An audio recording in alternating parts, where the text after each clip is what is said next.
what you want to be done to you. So today's verse of the day is brought to you by Lamentations 3:22 through 24. This is a prayer, almost a song, if you will.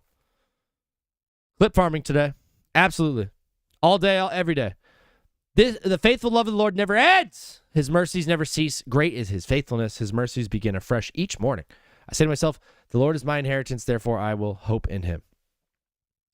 Mercy, mercy, mercy, mercy, mercy, mercy. Every morning. Do you ever wake up and you're like mad at what you did last night? You're upset with yourself for something you did the day before? You wake up and you're mad at yourself and you don't treat yourself with grace?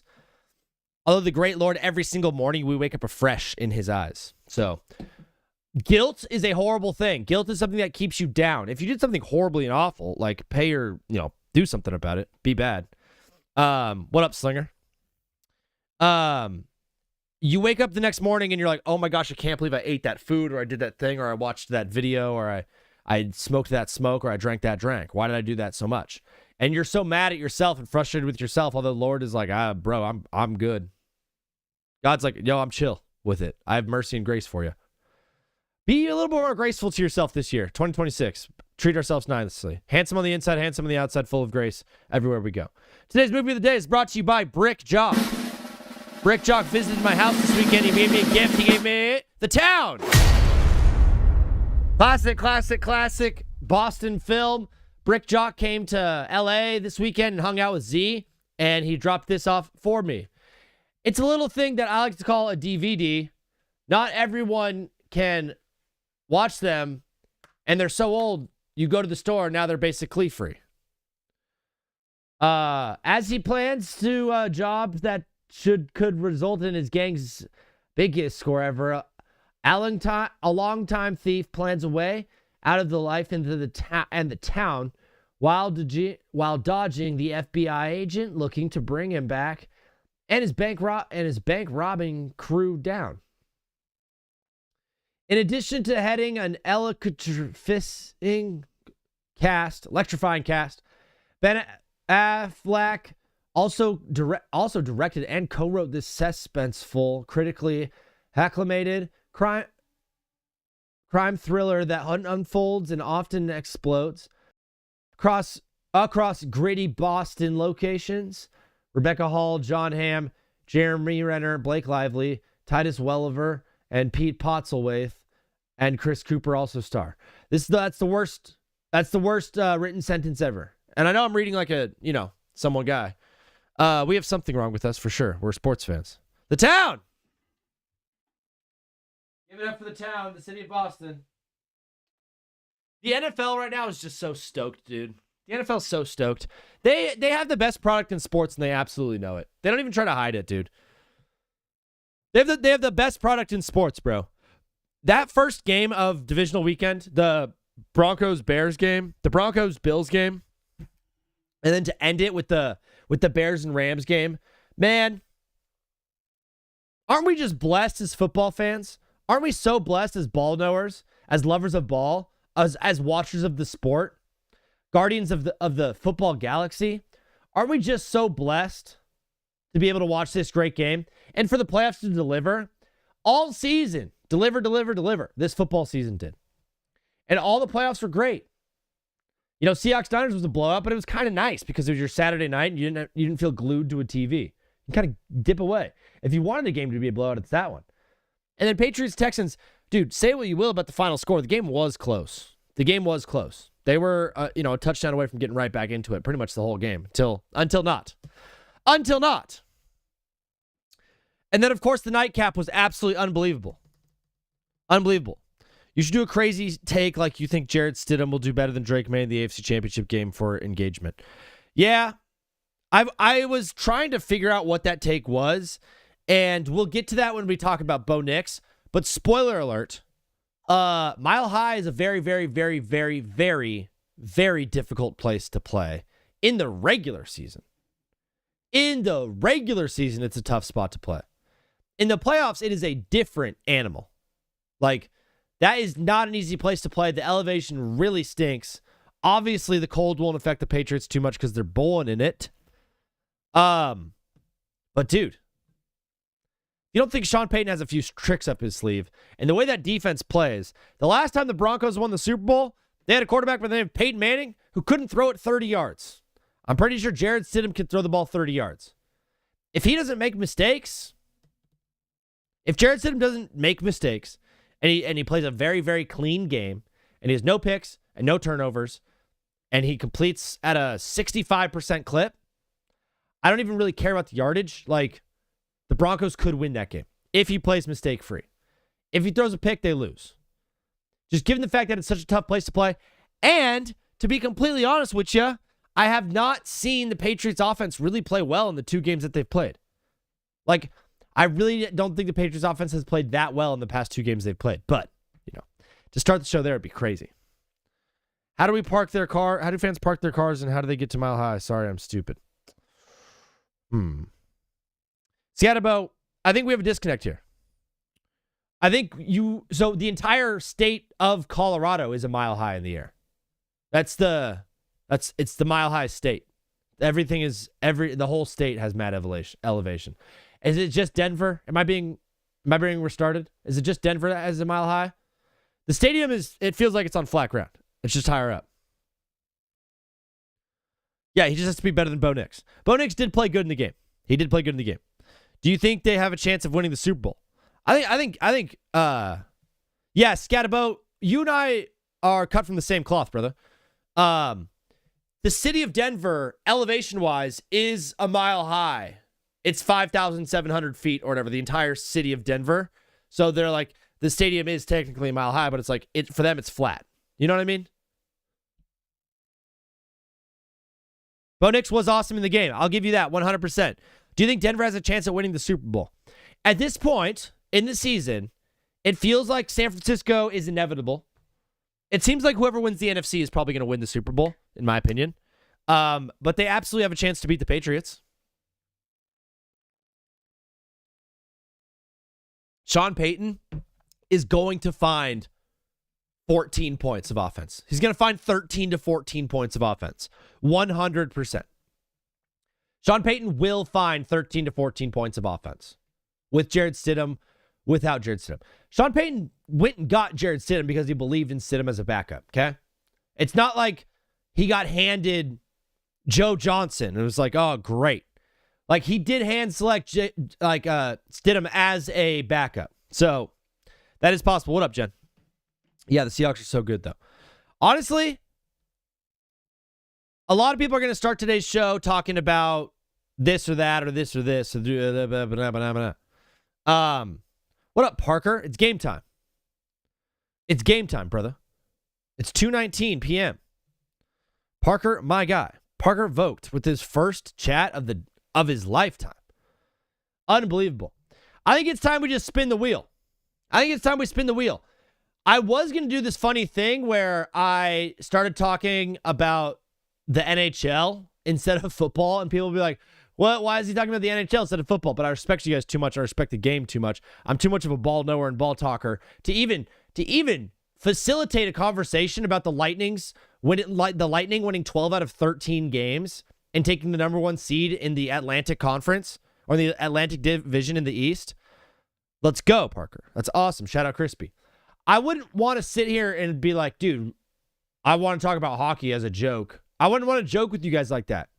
It's hella impressive what Tampa Bay has done. I'm not saying I don't want to talk about it because it's not impressive what Tampa's done. Tampa, dude, there were 4 or 5 years where Tampa was the best team in the NHL. And then recently, the past 3 years, it's been the Florida Panthers. The Florida Panthers has been the Stanley Cup 3 years in a row, bro. Like, Florida, South Florida in general, I don't know if you know this, it doesn't snow there, bro. It doesn't snow there at all.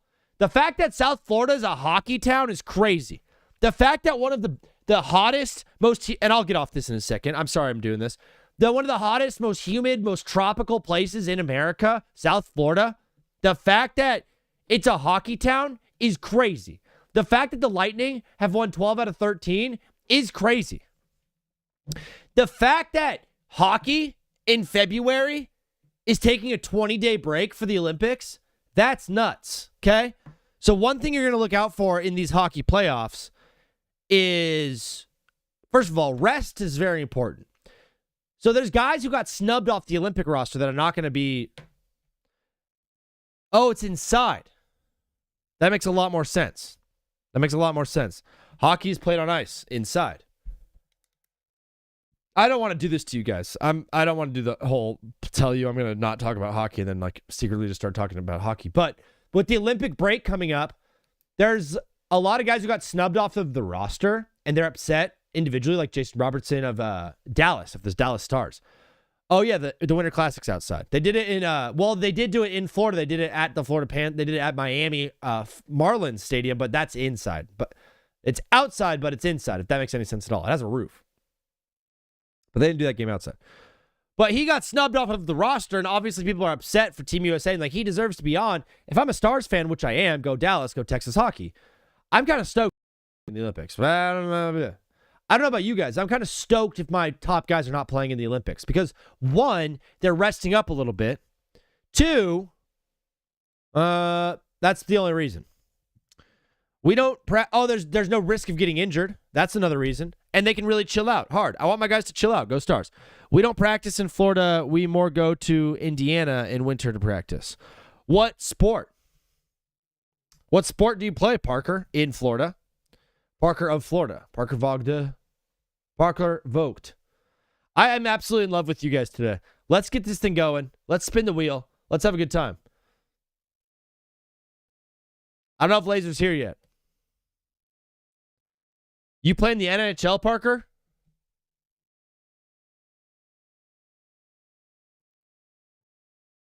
Do we have an NHL player in the chat? Watching a Crispy video and popping over from Crispy to watch Dig Vini? The Avalanche are flying. I'm watching Avalanche and Washington, guys, on TNT, if you guys are wondering what I'm watching along to. Laser message in chat already? Let's go. Laser Rat is here. Oh, there's Laser. The parking. Oh, there he is. I'm from Florida. All right, guys, let's do this. Let's spin the wheel, baby. Let's start today's show. Come on now. Oh, the wheel is so just. The wheel is so incredibly just. That is amazing. That is so insane, dude. I cannot believe that happened. If you were not here, I had a premature spin, and it landed on CJ Stroud, and we're back. Wow, that's awesome. CJ Stroud, brother. The wheel knows. It was destiny. The wheel has a mind of its own. We love and respect the wheel. Thank you, wheel. Thank you, wheel, for being good to us and being kind and gentle. Gentle and soft.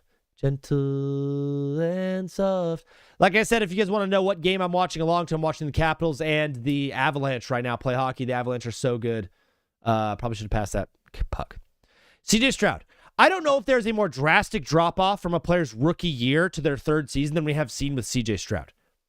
In the playoffs this year, in the 2 games he played in the playoffs, he had 2 fumbles and 5 picks in the 2 playoff games, and he seemingly wasted the best defense the Houston Texans have ever seen. The best defense in the NFL this season.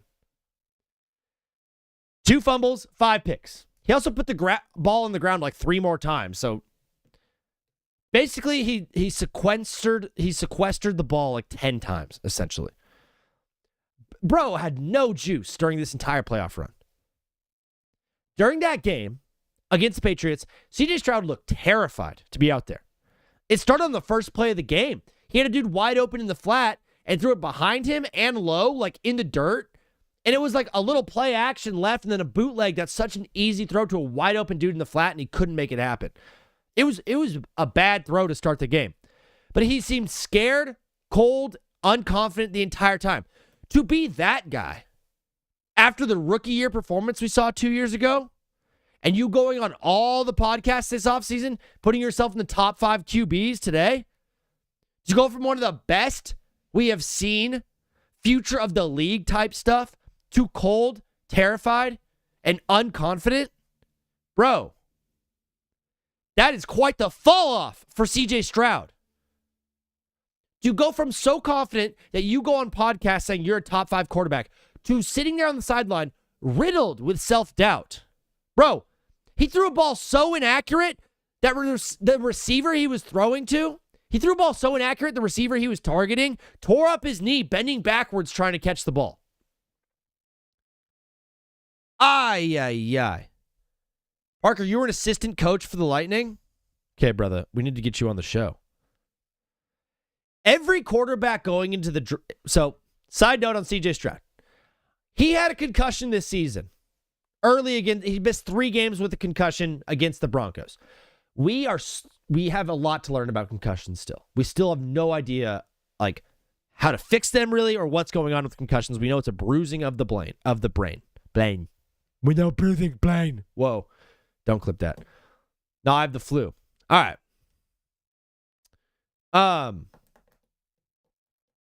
CJ Stroud had a concussion week 9 against the Broncos. That's why Davis Mills was playing earlier in the year. There is a difference in quarterbacks between Tua of years ago and Tua this year. And I think a lot of that has to do with the concussions, with the brain injury, with decision making, okay? Every quarterback that enters the NFL draft takes a test called the S2 cognition test that essentially measures your decision-making ability and is basically like an SAT for the NFL.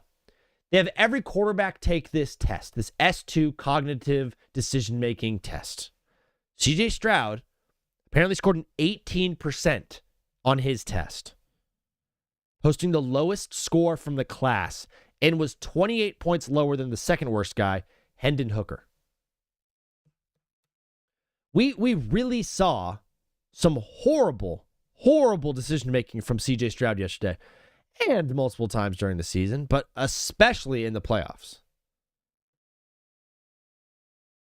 If you remember, CJ Stroud went number 2. The guy who went number 1 before him was a man by the name of Bryce Young. I don't know where I'm at right now with the CJ and Bryce Young talk. Okay. I will say Bryce Young scored a 98% on that S2 cognitive test, by the way. So yeah. I'm not going to sit here and say we're not taking that call just yet, brother. Not just yet. I will say I'm not completely out on CJ Stroud, but I am a lot higher on Bryce Young this year than I was last year. And I'm a lot lower on CJ Stroud this year than I was last year. It's 2 players moving in 2 different directions, if you know what I mean. There's going to be a huge conversation this entire offseason about CJ Stroud and Bryce Young. We're just getting a little bit early on it. Okay? We're just popping in, getting a little bit early on what's going on with that whole situation. Because someone out there during the offseason is going to say they'd rather have Bryce Young than CJ Stroud. And I don't know if they're going to be wrong. I don't even know if it's going to be me. It could be Z. It could be Vini. It could be your fearless weenie, Zeke Vini. CJ Stroud looked so horrible in that game, though. He looked so awful in that game. Who's the 574 phone number? If you're the 574 phone number, say in the chat, that's me. Because if not, I'm rejecting that call. There's an issue that we have with some callers calling in without, like, Colorado just scored on a power play. 2-1 Colorado. There's an issue we have with some people. Where do I live, bro? Los Angeles, California, baby. It's sunny. Look. It's so sunny. I was driving my friend around. That was you, Parker. I was driving my friend around LA this weekend, and I realized LA is just a beautiful, beautiful, beautiful place. It's my favorite place in the world. It's so awesome.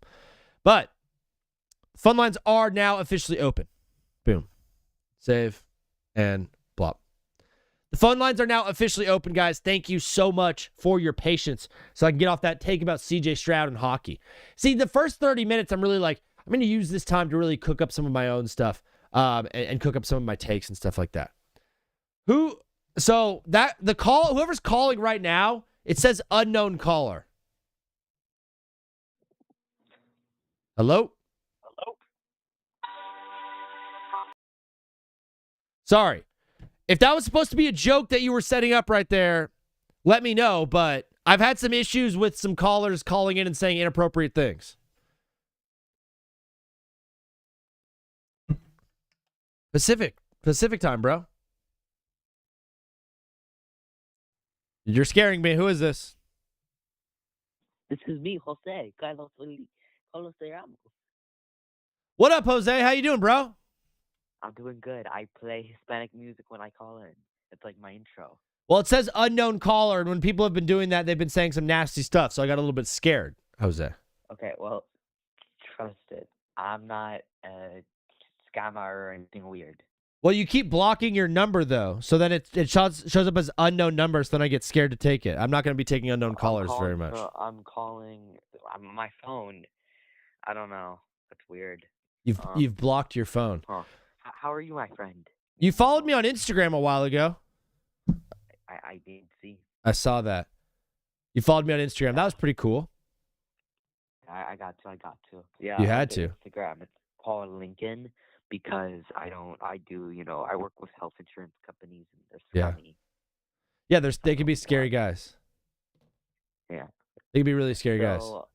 What sports do you want to discuss right now? We're talking a lot of NFL football, dude. Oh, NFL football. My Chiefs been so shitty this year. Oh, yeah, Jose? You think so? I think so. They didn't make Did you watch the playoff games this weekend? I didn't see them. I was with the wife.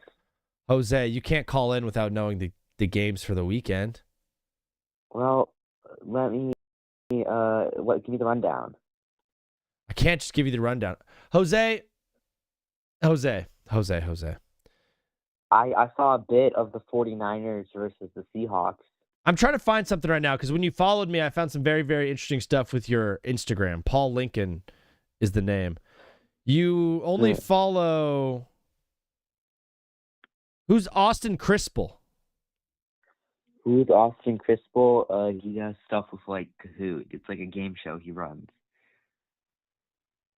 Because you only follow me and Austin Crispell.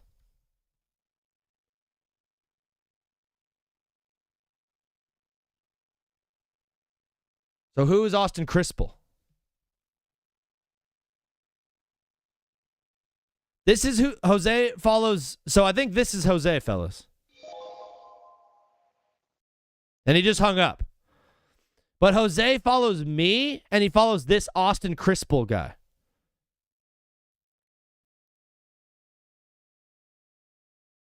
Do we think this is him? Jenkins. Who is Florence Foster Jenkins? Let's see. Who is this person? I don't know. What is up? You are live on TBWZ Widescreen Radio. What's your name? Where are you calling from? Indiana. What? Your name is Indiana, or you're calling from Indiana? Wait, hold on. Give me a sec. Okay. Hi, I'm Parker, but my dad's Parker and I'm his son. But let's say the Saints had one, would the Bucks still had done good? Okay, wait, whoa. Okay. Brother, so electric that you're calling to the show, first of all. Welcome to the show. Welcome to Take Back with Zach. Glad you're calling in all the way from Indiana, home of the Hoosiers. Are you watching the National Football Game today? Call ended. All right. Jose, I don't know, Jose. You're tripping me out now, bro. You're tripping me out. It's okay, Parker. Or, yeah, Parker, that's so funny. Brother, what a start to the show. 2 hilarious calls. But this is absolutely Jose. What is up, brother? You are live on TBWZ, Widescreen Radio. What's your name? Where are you calling from? It's Blort from Baltimore. Blorp, my guy. Brother, how's life treating you right now? It's good. Blorp, did you watch the you? games? I'm doing great, dude. Los Angeles is treating me very well right now. Just rocking with the show. First 30 minutes in. Off to a weird start with some of these phone calls, huh, Blorp? Yeah, I don't know what was going on the last couple. Not at all, but maybe you can get us back on track, my guy. What do you think? What are your thoughts on this weekend? I wanted to talk about Caleb Williams, the guy I know you're a very big fan of. Yes, I think he's already elite. Yeah. He's so impressive. You're not gonna dude. like what I'm gonna say. All right, hit me. I don't want to come across as a Caleb Williams hater because I don't want to die on that hill. He's amazing. he will be a top 5 quarterback within 2 years. I'm very confident in that. Yeah. Now, I think we need to calm down on the glazing a little bit. The way the media is talking about him, like he's already like the next Patrick Mahomes, like the guy outside of a few fourth quarter comebacks has not been all that good this season. Completion percentage under 60%. His playoff run, he's had some flashes, but at the same time, the stat line looks more like Jameis Winston than anyone else. Like, let's be real about that for a second. He's had some really incredible plays, but he's also had some really questionable ones. And the throw against the Rams, while it is impressive he got the throw off, it's up there with like the Minneapolis Miracle and the Joe Flacco Hail Mary as like one of the luckiest plays and worst defended plays I've seen in my entire life. The what play in particular? The Caleb Williams throw, the touchdown to tie the game. The greatest throw of all time? Dude. That's the one? Oh, man. It was, the reason it was so if good that's is defended like, properly, we're not even talking about it right now. It's indefensible. Like, it was from the 40-yard line, it was a 1 foot, back foot spinning fadeaway. And he dropped it in a bucket 47 yards downfield. The Rams defender walked away from where the ball was going. I have watched the replay a few times. I have no idea what he was doing on that play. I think the hero of that play was Kmet. Like, Kmet basically set a screen for the wide receiver, and then like once the ball was in the air, and then he like released off of him and then came back to catch the ball. But it was almost like he locked in on the receiver and played like defense, like pushing back and forth, and then jumped back to grab the ball. Like, he played it perfectly. It's a weird play. It was insane. I've watched it so many times, dude. It's one of the craziest throws I've ever seen. I mean, but Caleb has that in it. I think he's living proof right now that the clutch gene is a real thing. Yeah. He's ridiculous in the fourth quarter, but I think we do need to talk about the fact that outside of the outside of a few fourth quarters this season, he's just not been that great of a quarterback. Yeah, you talked about the completion percentage thing. I totally understand that. I think one thing Caleb doesn't do is he doesn't take his checkdowns. So a lot of that completion percentage stuff, he would have a better completion percentage overall if he was taking his checkdowns and not running out of the pocket for 50 yards and spinning and doing backflips and then throwing it out of bounds. Like, I think that's kind of a number. It was like, what, a 64% completion percentage this season? Maybe even lower than that? I think it's like closer to 55. Oh, it was low. It's low. It's very low. That is like, I know modern day guys, like, they're completing a lot more passes and stuff like that. Like, Matt Stafford had a 65% completion percentage. He was awesome, but it was 58% regular season. 58 for Caleb? I don't know. I have no idea what it was in the playoffs, but I know he was something like 23 for 42 against the Rams. Yeah, no, it was always like 50 or sub 50 for Caleb in the playoffs. Yeah. That's just like... It reminded me a lot of Jameis Winston, which, right, the 30 touchdowns, 30 interceptions. Like, you either get every throw is like hero or zero. Yeah, I could definitely see that. I think Caleb puts the ball in places that most quarterbacks aren't even going to try to put the ball. There are some throws he makes that, like, a lot of guys are not even coming close to trying that throw. They're either going to just, like, tuck it and take 2 yards or just hit the check down. But, like, Caleb has like, gunslinger numbers from, like, when Brett Favre was slinging the rock. Like, modern gunslinger is completing 65% of their passes, but Caleb's completing more. He's looking more like a Brett Favre type gunslinger than anything. He's had moments where he's just one of the most electric players in the NFL. But I do think that people are looking at those and watching the highlights and saying, wow, this is one of the greatest quarterbacks in the league already. But I think we need to slow down on that. Like, once again, I don't want to come across as the Caleb Williams hater because that's not what I am. Yeah. Within 2-3 years, I really do think he's going to become a top 5 quarterback. But just look at what he's done. Look at the full body of work, not just the amazing highlights. And he's not quite there yet. No, definitely not. I don't think he is there either. His top level throws are the best throws of the NFL season. Like, him and Pat Mahomes make, like, the only other guy who I see making some of the plays that Caleb makes is Pat Mahomes. But you're right, like 60% of the time, he looks like Jameis Winston. So his low is relatively low, and we're a huge Jameis show. So if my quarterback looks like Jameis Winston, I'm stoked. But his top line is insane, and his bottom, his lowest, like, is relatively low, is like backup kind of numbers. It's like super pedestrian stuff. People are just looking at the top line and they're like, this is the greatest quarterback I've ever seen. He's unbelievable. And I think I'm projecting more out of like him and Ben Johnson in year one. They won the division. They got the second seed. They won a playoff game. Like, where they're going, man, the trajectory they're on, that's where I'm mostly basing off of, is like him and Ben Johnson together are going to do some crazy stuff. I think that year 2 with him might scare some people off because, similar to what happened with Washington, he's going to be playing a much tougher schedule this coming season. Way harder. And I don't know if he's going to be able to rely on the fourth quarter comebacks as much. I mean, he won, 6 games this season on fourth quarter comebacks, not including the playoffs. Dude, it's wild. I was thinking about this morning, like, and shout out to Brick Jock for making it back to the desert in time. Shout out, Brick. Dude, Detroit beat them twice. On paper, Detroit's probably a better team than Chicago. Like, you think Detroit's going to go away next year? 100%. 100% a better team on paper. You think the Packers with Micah Parsons next year are just going to wither away? Like, I'm not. The Bears are not guaranteed a thing for next season, man. They're going to have to really, really work hard. And they're going to be playing a much tougher schedule. They need to improve in the offseason. They need to do what Washington did this offseason and continue to go all in. They just need to stay healthy. If Washington stayed healthy, we might be talking about them today instead of the Bears. Yeah, 100%. Preseason, I was low on Washington, and I don't even take credit for what happened because Jaden Daniels was injured 3 weeks in? He was injured right away, basically. Yeah, and the games that there was a game against the Chargers. Of course, he came back for the game against the Chargers and torched us. It is concerning that they're that reliant on Daniels. Like, they weren't able to win basically at all this year without him. McLaurin got hurt. McLaurin was hurt.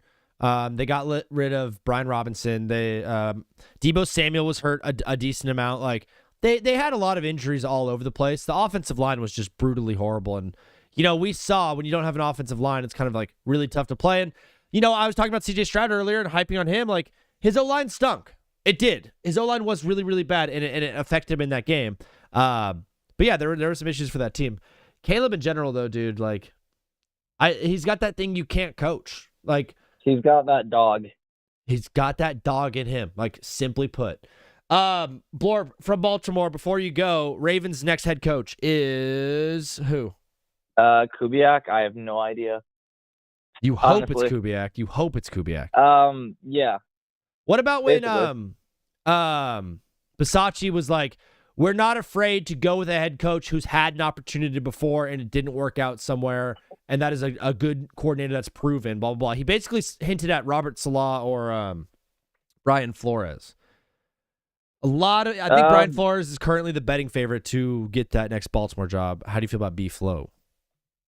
I don't know coaches super well, to be honest. All right, but honestly, as long as it's a change, like, we've been dealing with the same old for 18 years, basically, like, longer than I've been following football.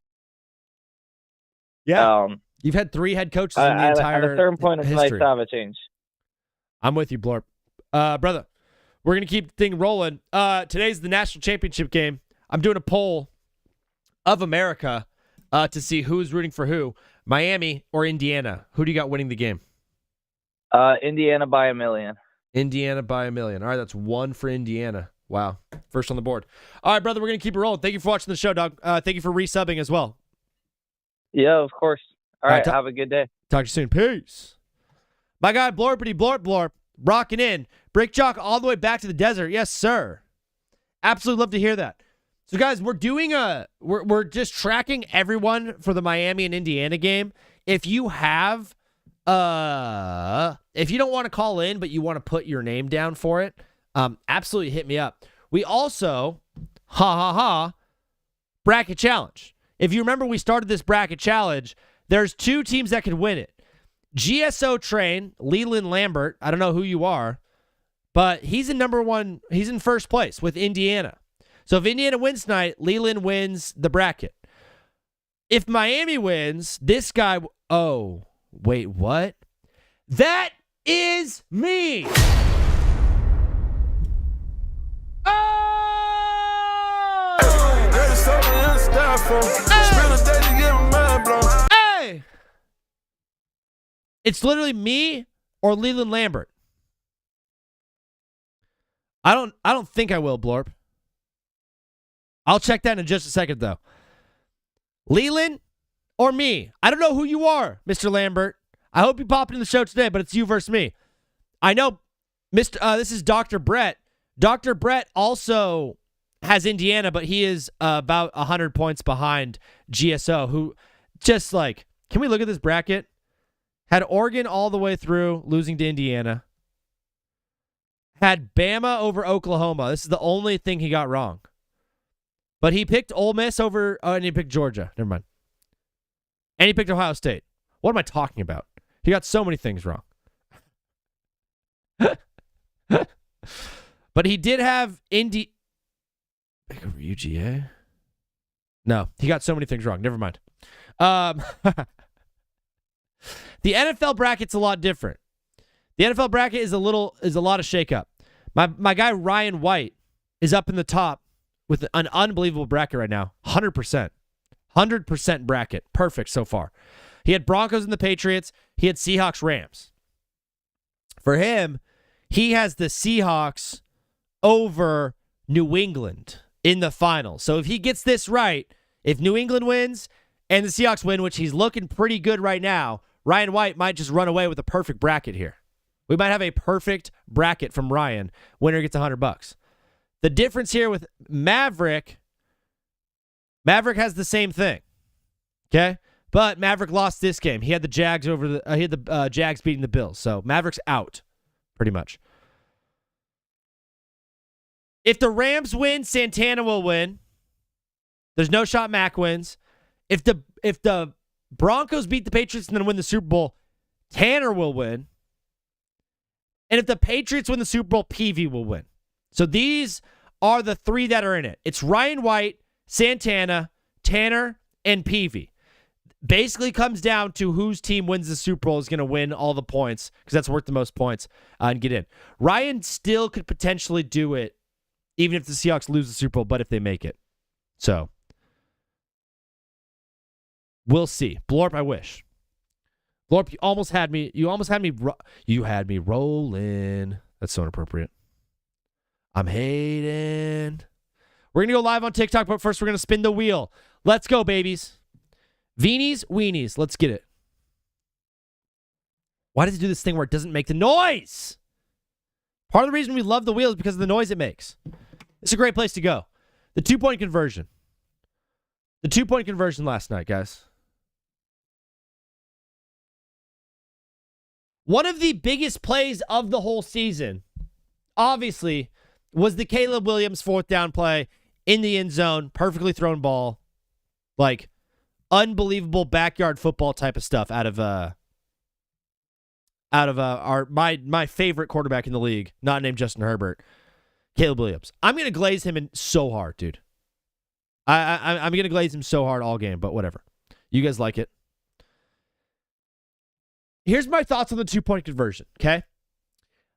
A bunch of people were saying after the Hail Mary is what it basically was. After that throw from Caleb that the Bears should have just gone for 2 and tried to win the game. The Bears should have just gone for 2 and tried their best to win the game right then and there. If the Bears had scored normally, I bet he does go for 2 right there. If the Bears just ran up, hiked the ball, 1-step drop, throw a slant, Colorado scores again. I bet they do go for 2. I bet they absolutely do. But given the circumstances and the chaos swirling in that stadium, I think just kicking the extra point and going to overtime was absolutely the right move in that situation. The reason Ben Johnson doesn't go for 2 there is because him, the stadium, the entire city of Chicago were absolutely losing their minds, dude. You just had a miracle happen on the field. You had a miracle happen on the field. The entire offense, the stadium, Ben Johnson, baffled, boggled by what just happened in the back of the end zone there in Chicago with that dude with those nails. Caleb Williams did that. It's one of the greatest plays we've ever seen in the postseason. Going from the high of that, the elation, the celebration, slowing your heart rate down and getting your mind together and dialing up a play, there's no way they were going to run that play correctly. The Capitals just scored. Wow, lots of hockey going on. Going from the high of that play to slowing everything down, calling a good play, making sure the offense gets the play in, and executing it well for the 2-point conversion, that's your season on the line. Your whole season boils down to that play. To go all the way from that high and drop nice and low to settle in and call, there's no shot. There's no shot. Sure, they could have rushed a play. They could have just sent something in and go. Like, there is no way, given where their heads were at a minute earlier, that they were going to be able to lock in and run a play to win their entire season, basically. Where they were at mentally determined and led to Ben Johnson not going for 2 there. He wasn't scared. They were all freaking out. The stadium was going to be too loud for them to hear their own play call in the huddle. They were freaking out that hard. They were hugging and jumping and crying. A miracle had just happened, and you want them to all right, whoa, settle down. Let's call a play. That's not even close to where their minds were at, dude. They couldn't have called a play if they wanted. They could have potentially called timeout and gotten something together in the huddle. But in that situation, the way your defense has been playing, you kicked the field goal there. I think it was a great call. Plus, it worked out. Caleb just threw a pick. It wasn't even his fault. It was DJ Moore's fault. That play is so annoying, dude. Like, they did the thing. The Rams got the ball first, and they stopped the Rams. The Bears got the ball back and were marching down the field. They were marching down the field, dude. And DJ Moore stopped running his route. The fact DJ Moore just stopped running his route, dude.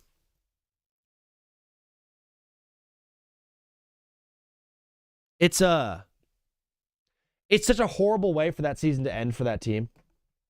Like, the city of Chicago deserves so much better than that. Instead of like the incredible high that could have happened off winning that game and going to the NFC Championship game, like, what happens instead is they go home because DJ Moore didn't run a route. I don't know. I would love to know what you guys think. Would you have gone for 2 in that situation if you were Ben Johnson? In that exact situation, Knicks can't stop anyone. The 5 in the chat would score 120 on the Knicks, 100%. We're going to go live on TikTok right now, fellas. Time to lock in. Aiden, where is the game on League Pass? Can I get the game on League Pass? Because I have that. Or is it on NBC or Peacock? If it's on that, I'm stinked. I'm absolutely stuck. That stinks. You know, the Butte catch was crazy, Mr. Wolf. What up, Mr. Wolf? Good to see you, dog. The Butte catch was absolutely unbelievable. It was a dime, first of all, from Drake May, who had he had some good throws in this game. Drake May had some good throws in this game, but I don't think Drake May played out of his mind. I think Drake May played a game that was very good for Drake May, or was very good for a quarterback, but not up to Drake May's standards. I don't think we've seen the Patriots offense really play well at all in the postseason. I know they've gone up against 2 tough defenses. I know they've gone up against some tough teams, but I haven't seen the Patriots really do anything offensively that, like, it genuinely impresses me that much. I think they're going to have a tougher game in Denver than most people think. Not going to lie. I think they really, really will have a much tougher game in Denver than most people think. But that's my thought on the Ben Johnson 2-point conversion play. I'm very excited for the Natty tonight. So obviously I showed you guys in my bracket, like, I have had Miami winning the Natty the entire time. I've had them since day one. So I'm obviously pulling for Miami tonight. But I can't just say, like, oh, I think Miami's going to win without giving you guys any sort of, discussion on it. So here are my thoughts on why Miami is going to win the game. They're bigger, okay? That's it, Case closed. Goodbye. Done. Miami is actually the better team on paper. The thing about Indiana is like pure talent scores, pure like talent composite ratings or whatever. Indiana is literally like the 72nd team in the nation of like pure talent perspective. Like there are better teams than Indiana. And Miami's one of them, but so is Ohio State. Okay. So was Oklahoma, and so was Oregon. All those teams were better talent-wise than Indiana, and yet they find a way to get it done every single time. Indiana's been absolutely unbelievable. They've been so good. But Miami's bigger and stronger and faster than them. I know they've had teams that are bigger, stronger, and faster than before, but this front seven from Miami is a different animal. It's a different animal. It's not something that can be messed around or pushed around with. I think what we're going to see from Miami is they're going to run the ball, probably get 4 to 5 yards per carry, per rush. What they did to Ole Miss was just run the football, and every single time they had 2nd and 3, 2nd and 4 for the next play, and it opened up so much of the playbook as McKinnon almost scores again. Miami is going to push them around. It's how it always happens. Miami is going to push them around. It's just a matter of like, will Fernando Mendoza stay healthy? Will he stay upright? And he'll be able to be the Heisman Trophy winner. If you're Indiana, you need him to be the Heisman Trophy winner. And that's my thought. I hope they go in and give Miami BTA. I totally hear you. I think most people are going to be rooting for Indiana just because of the story in general and who that team is and who's yours. And a lot of people hate on Miami. But Miami is such a good team. I love watching them play ball. I love their whole identity. I love a lot of things they stand for. But whatever. Fellas, in the TikTok world, welcome. We are talking ball all day. I have a phone number at the top of the screen. It's 213-352-5216. If you want to call into the show, feel free to call into the show. We're talking NFL football all day. We're talking about this week's games. We're talking about the 2-point conversion from Ben Johnson. We're talking about the catch or the pick in the Denver and Buffalo game. I want to talk a lot about Sean McDermott today. I want to talk about Josh Allen. The fact that Bo Nix is hurt stinks so bad. So bad. I have an address to make to Patriots Nation. Got to talk to them.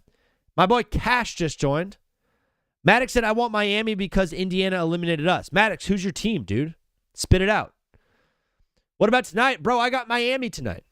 In about an hour and a half when the game starts, about 2 hours when the game starts, I'm going to be watching along live with you guys. If you want to do a live watch along, hit me with the follow.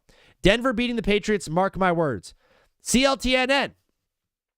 I would love to mark your words. I have a phone number at the top of the screen. I would love to hear why. I know you're saying ain't no party like a stitty party, but I would absolutely love to know why you think Denver is going to beat the Patriots. Maddox, you're an Oregon fan? That's tough. You guys got worked. You guys got absolutely worked. Love you, though. I can tell you're handsome. I can tell you're nice. I can tell you're cool. But if you're under the age of 18, I take all that back. Sometimes things happen. Sometimes I just let it loose and things flow. You know what I mean? But Cash, I could tell he's a hot guy.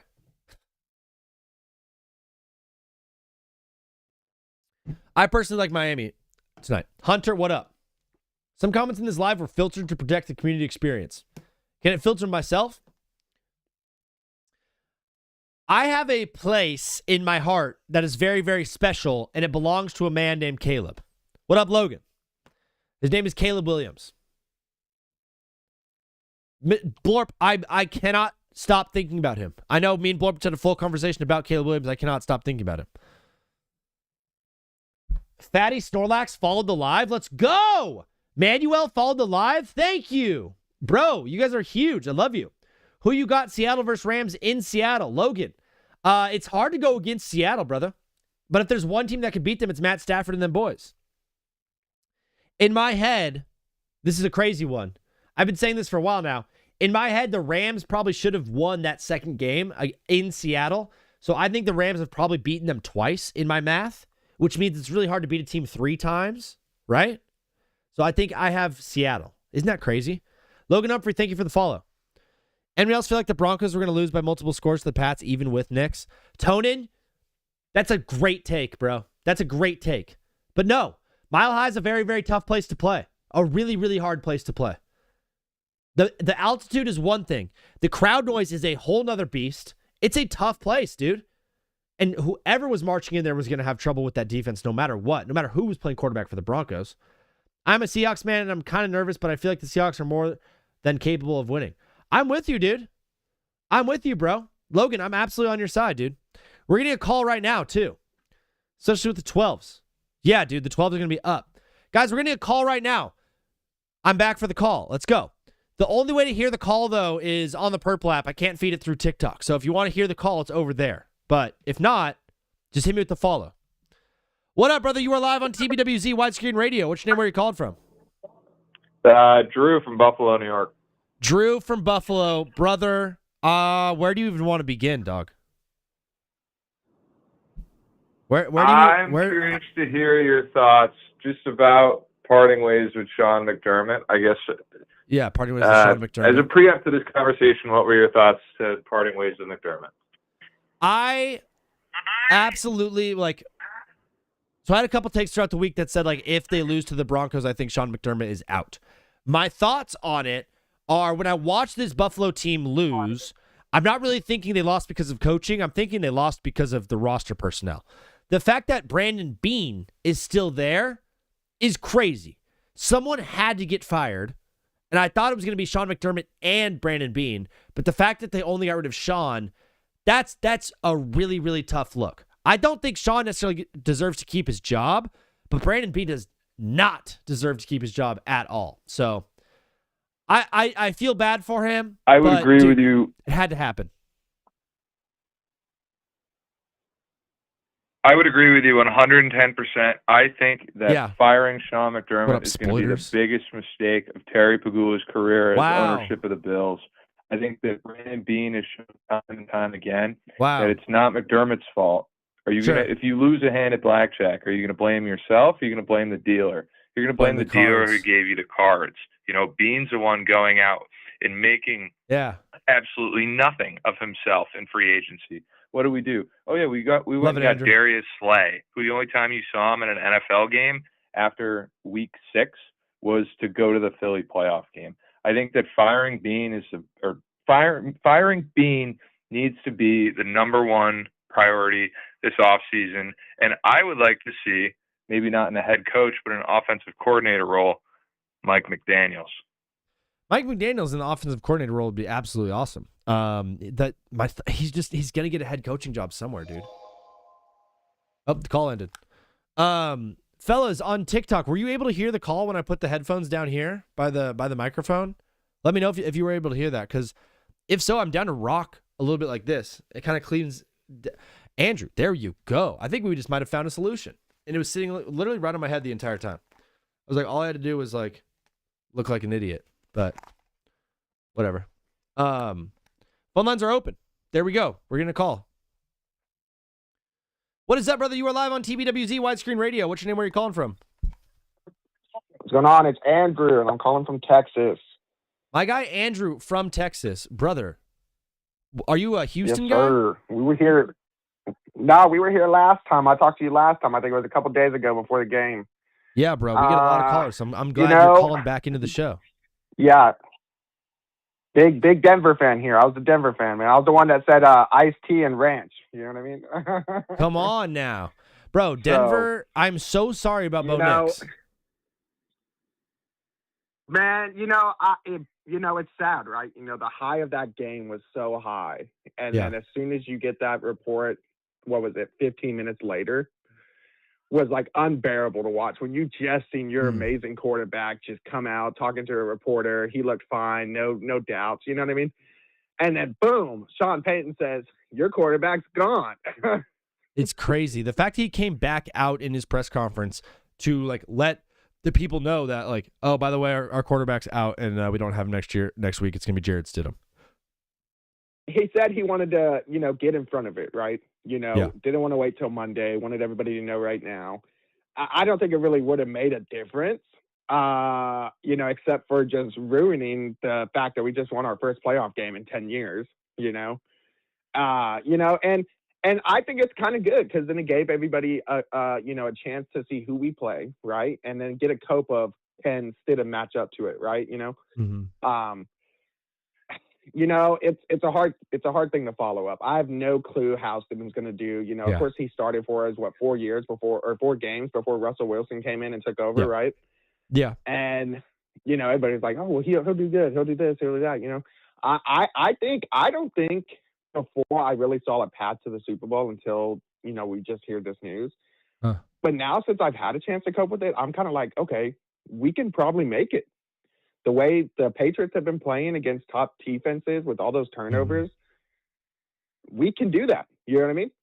We just proved it. We just proved that. Josh Allen had 4 turnovers. You know what I mean? Yeah. You turn the ball over. You can turn the ball over. You can win games.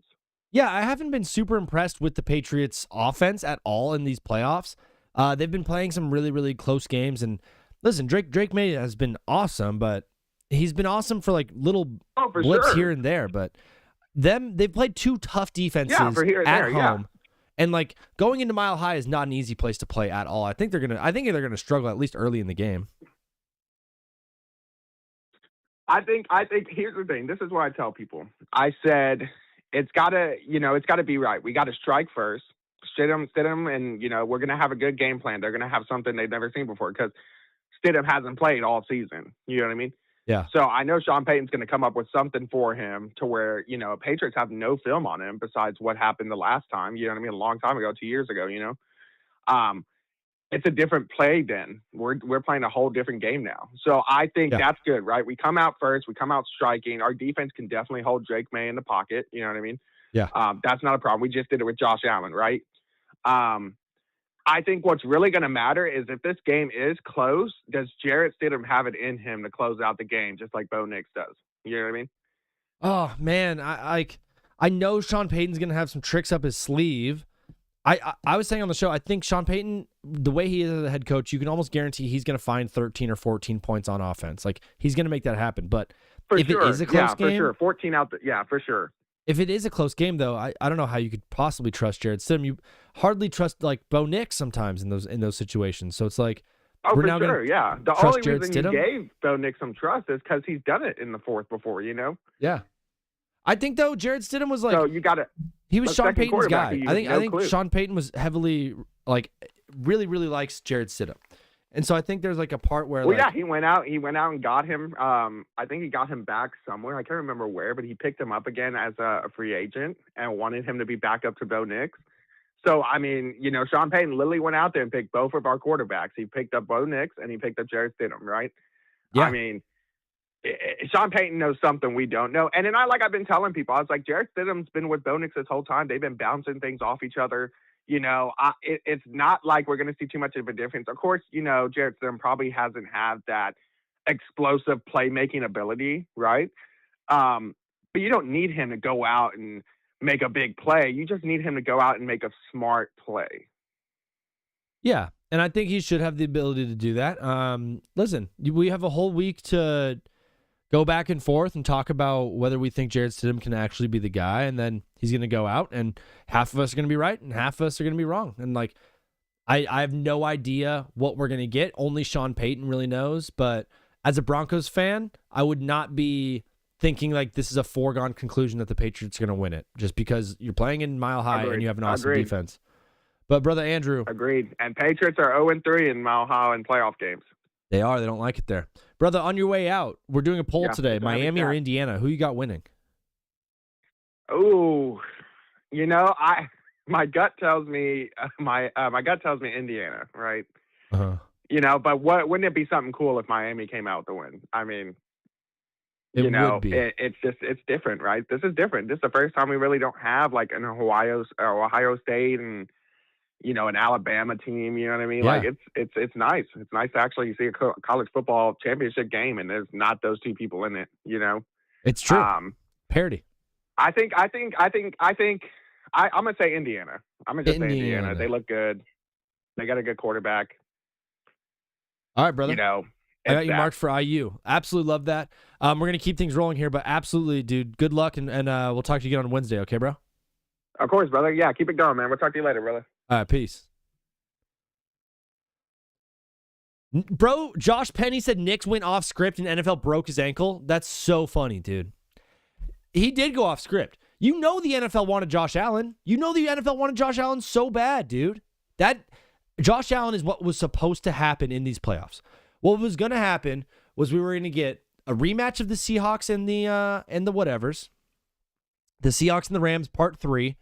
And then we were 100% supposed to get Josh Allen going back into Foxborough, because we were setting this whole thing up of like, it was always Josh first. It was, he couldn't get out of it because of Tom Brady. And now Drake May is back. And we're going to do this. Whoa, are the Patriots back? And Patriot fans, oh my gosh. It took such little time for them to already be back. Because I know I just talked about the fact that the Broncos can win it, but they're not going to. The Broncos are not going to win that game. The Patriots are going to. They're going back to the Super Bowl. It's so annoying. Why, of all the teams, of all the teams that like are good at ball, of all the teams that can play the sport well, there's so many deserving franchises. There's so many deserving fan bases. Why does it have to be the Patriots that are already back? They were bad for like 5 years, dude. Thanks, JJ. Thank you for the follow. They were bad for 5 years, and they're already all the way back. The Patriots are going to the Super Bowl, and it couldn't happen to a worse bunch of people. I've gotten to know Patriot fans really well, and they are not good folks. One of them is cool. The guys who listen to this show that are Patriot fans, they're chill. They're awesome. The fact that, like, oh my gosh, my entire life, the Patriots have been good. For 5 years, they were bad. And I got to sit here and say, hey, at least it's not the Patriots. That's what, like, Joe Buck. I was trying to say just a random name. I ended up saying Joe Buck on accident. But that's what, like, random Jimmy John, and I'm making a sandwich spot. The random old lady who is like, doesn't really watch ball at the grocery store. She sees your hat. She's like, oh, you're a Rams fan, huh? And you're like, yeah, I guess. And she's like, well, they're making the Super Bowl. At least it's not the Patriots, right? That's what they would always say. It's like, at least it's not the Patriots. At least not the Patriots. It's the Patriots again. They're going back to the Super Bowl. That stinks. It's bad for the league. It's bad for it's just bad for so many things. Roger Goodell has done a fantastic job at marketing this sport. If he knows what's good for him, he forces Denver to win that game. He pulls all the strings to make it happen for Denver, because the Patriots going back to the Super Bowl, bad for the sport. Bad, horrible, bad team. Horrible franchise, horrible fans, horrible people, bad owner, loves massages. Yeah. I cannot express to you how much I hate that team.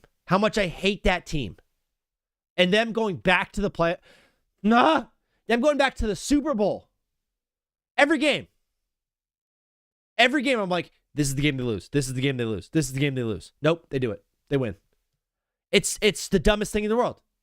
It is the ultimate, like, they fumbled the bag. The NFL fumbled the bag. They had the opportunity to just keep the Patriots bad forever. Nope, they're great.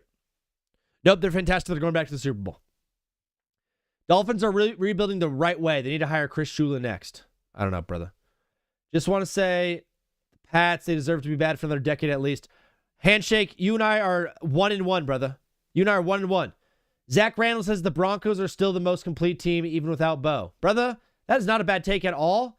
My one worry is the running backs stunk. The running backs were horrible against Buffalo, and Buffalo's a terrible run defense. They were awful.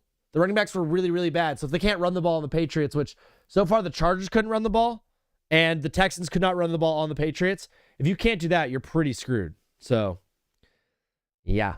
And the Seahawks are, yeah. Ben is correct. The Seahawks are probably the most complete team.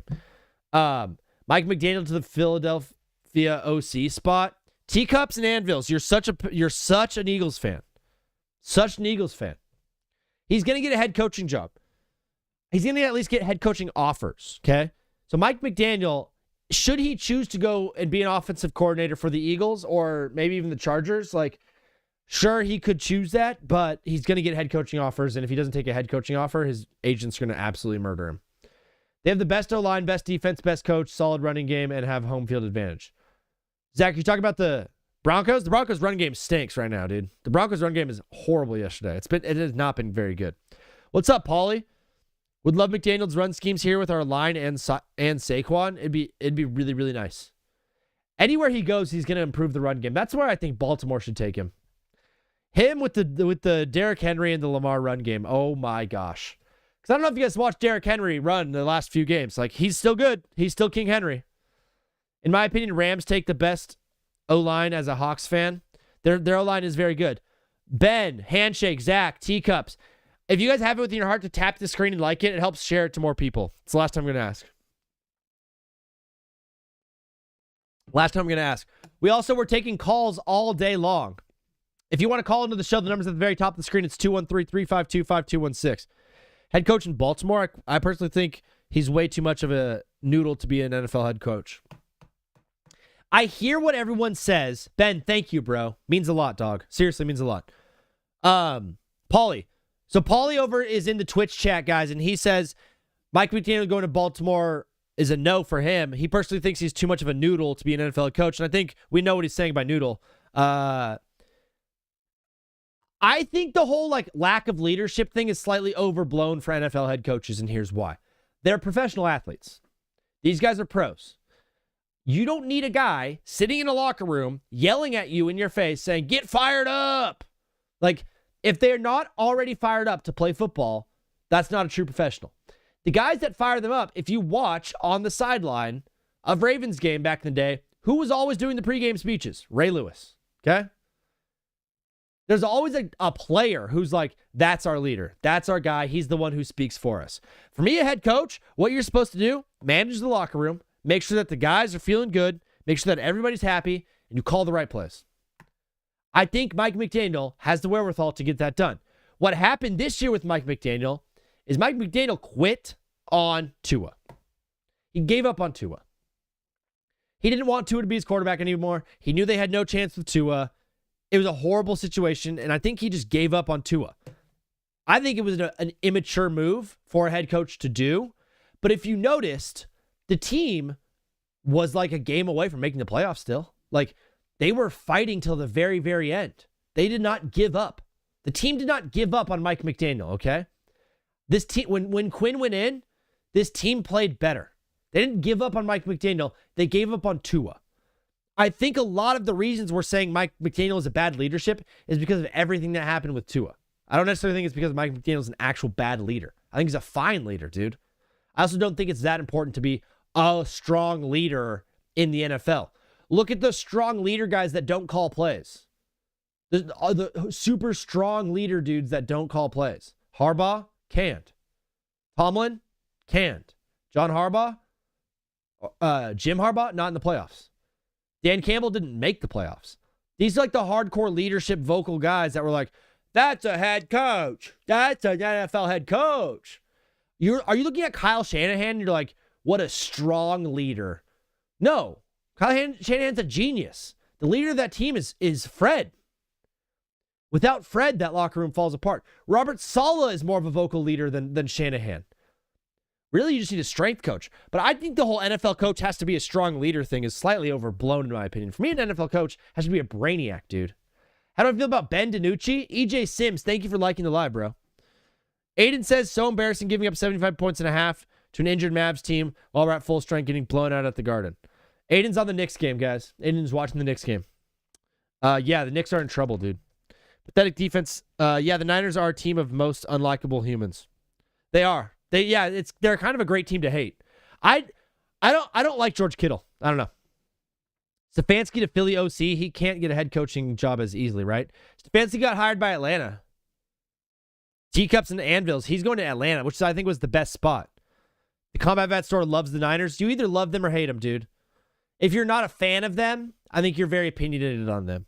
Obviously, if you're a fan, you love them. But if you're not a fan of the team, if you just like watching ball, like you either love the 49ers or hate the 49ers. Personally, bro, I love the 49ers. Love the 49ers, dude. My dad hates them because of what they did in the 80s and the 90s and stuff like that. So my dad hates the Shout out to T-Town Greg. T-Town Greg hates the 49ers with a burning passion because of what they did to his teams back in the day. I just like the 49ers because I love football, and I think what they do is the most beautiful thing in the world. The way they play football is unbelievable, and Fred Warner is my favorite football player, so yeah.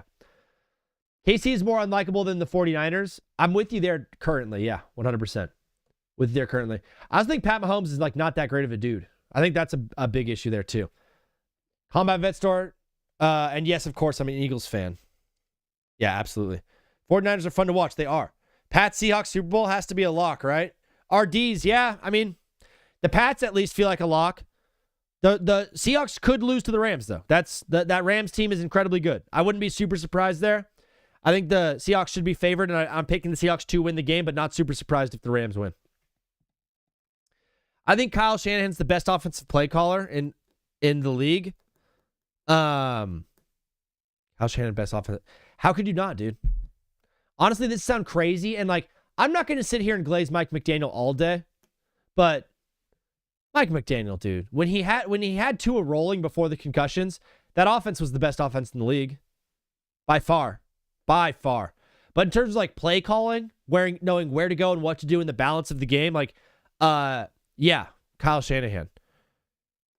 And everyone does forget, Paulie is bringing it up. Kyle Shanahan was the offensive coordinator of the Falcons when they came back on. Whoa, oh my gosh, pause.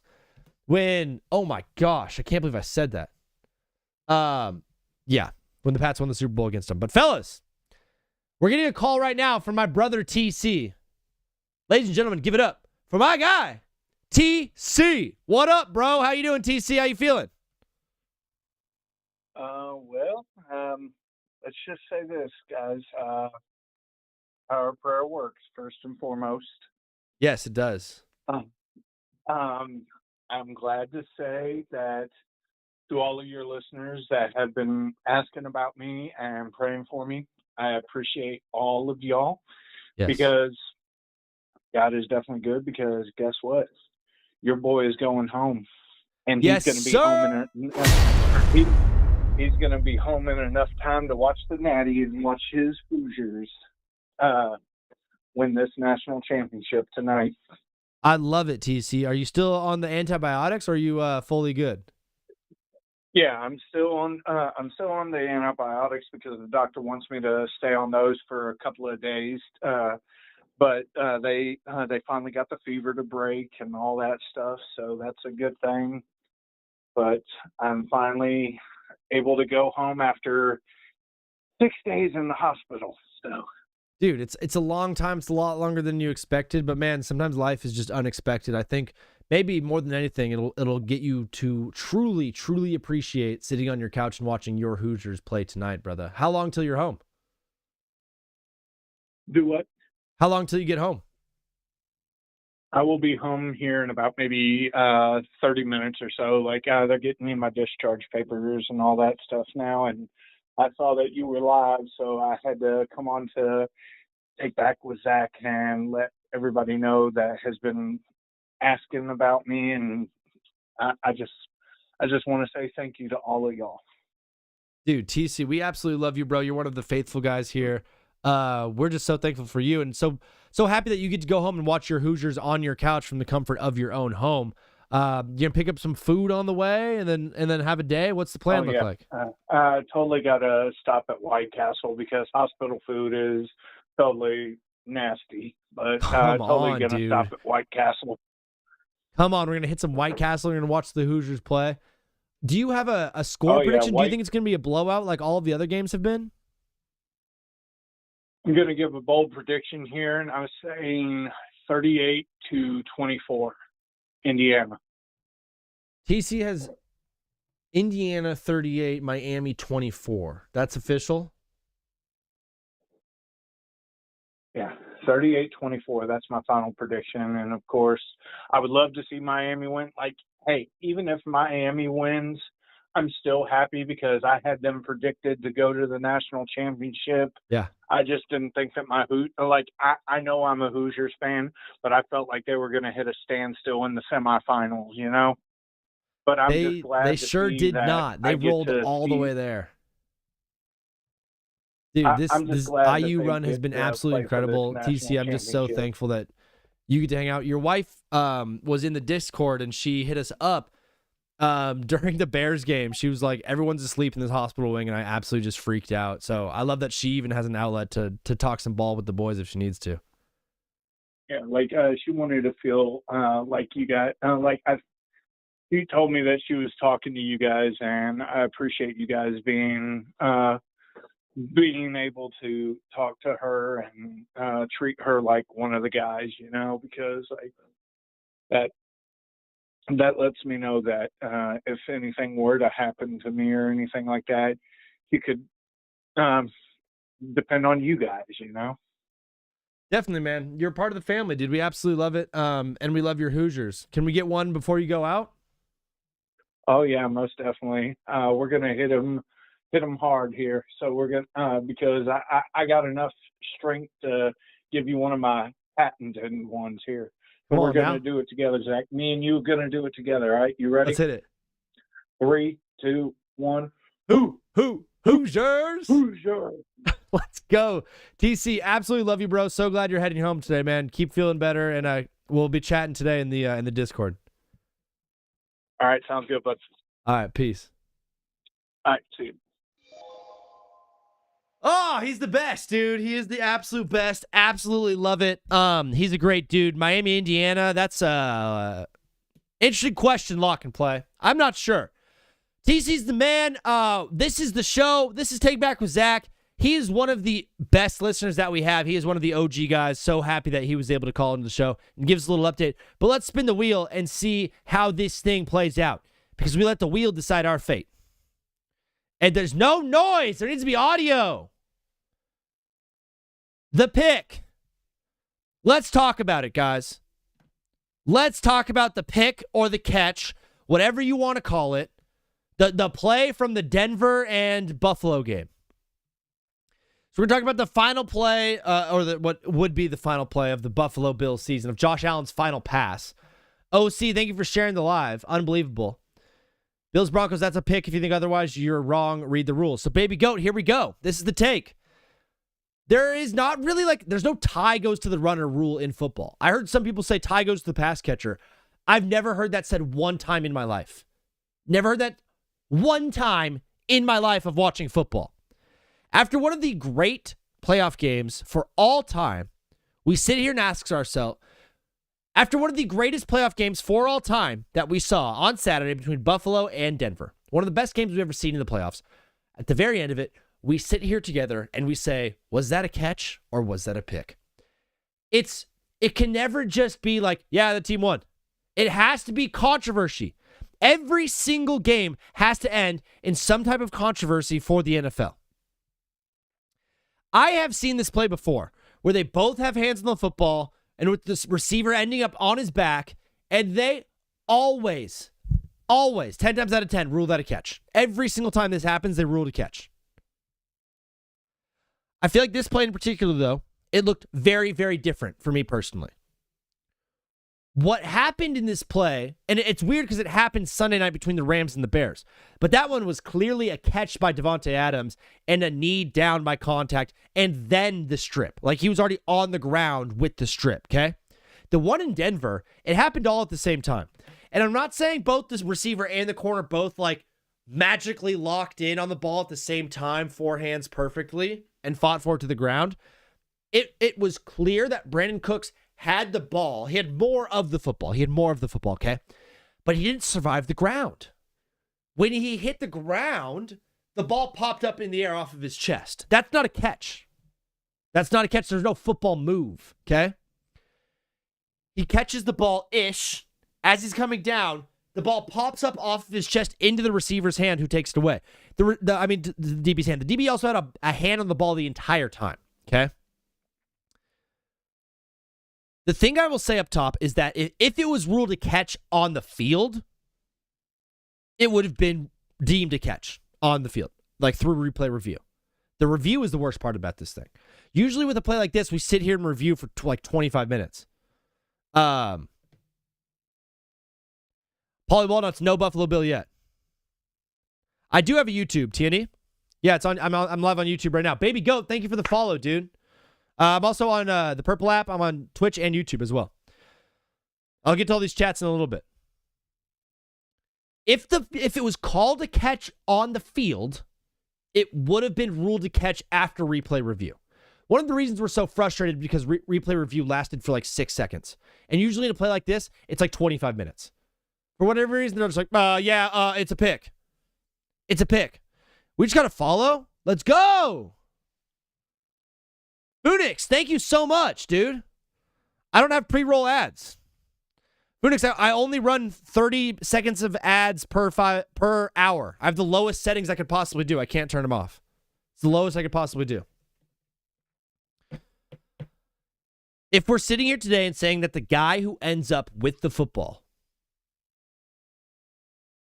which is the defender, if we come here today and we're like, the guy who ends up with the football should not be rewarded for that, then what are we even doing? If we're saying the guy who got the ball stripped from him, no, he deserves a catch for that, what are we doing? Thank you, TNE. You're good, Phoenix. I try hard. The ball didn't touch the ground. It can't be an incomplete pass. It has to be completed to someone, okay? And if we're saying the guy who got the ball stripped from him, the guy who didn't survive the ground, we're trying to give the ball back to him, then what is football? Football is derived from the sport of rugby, okay?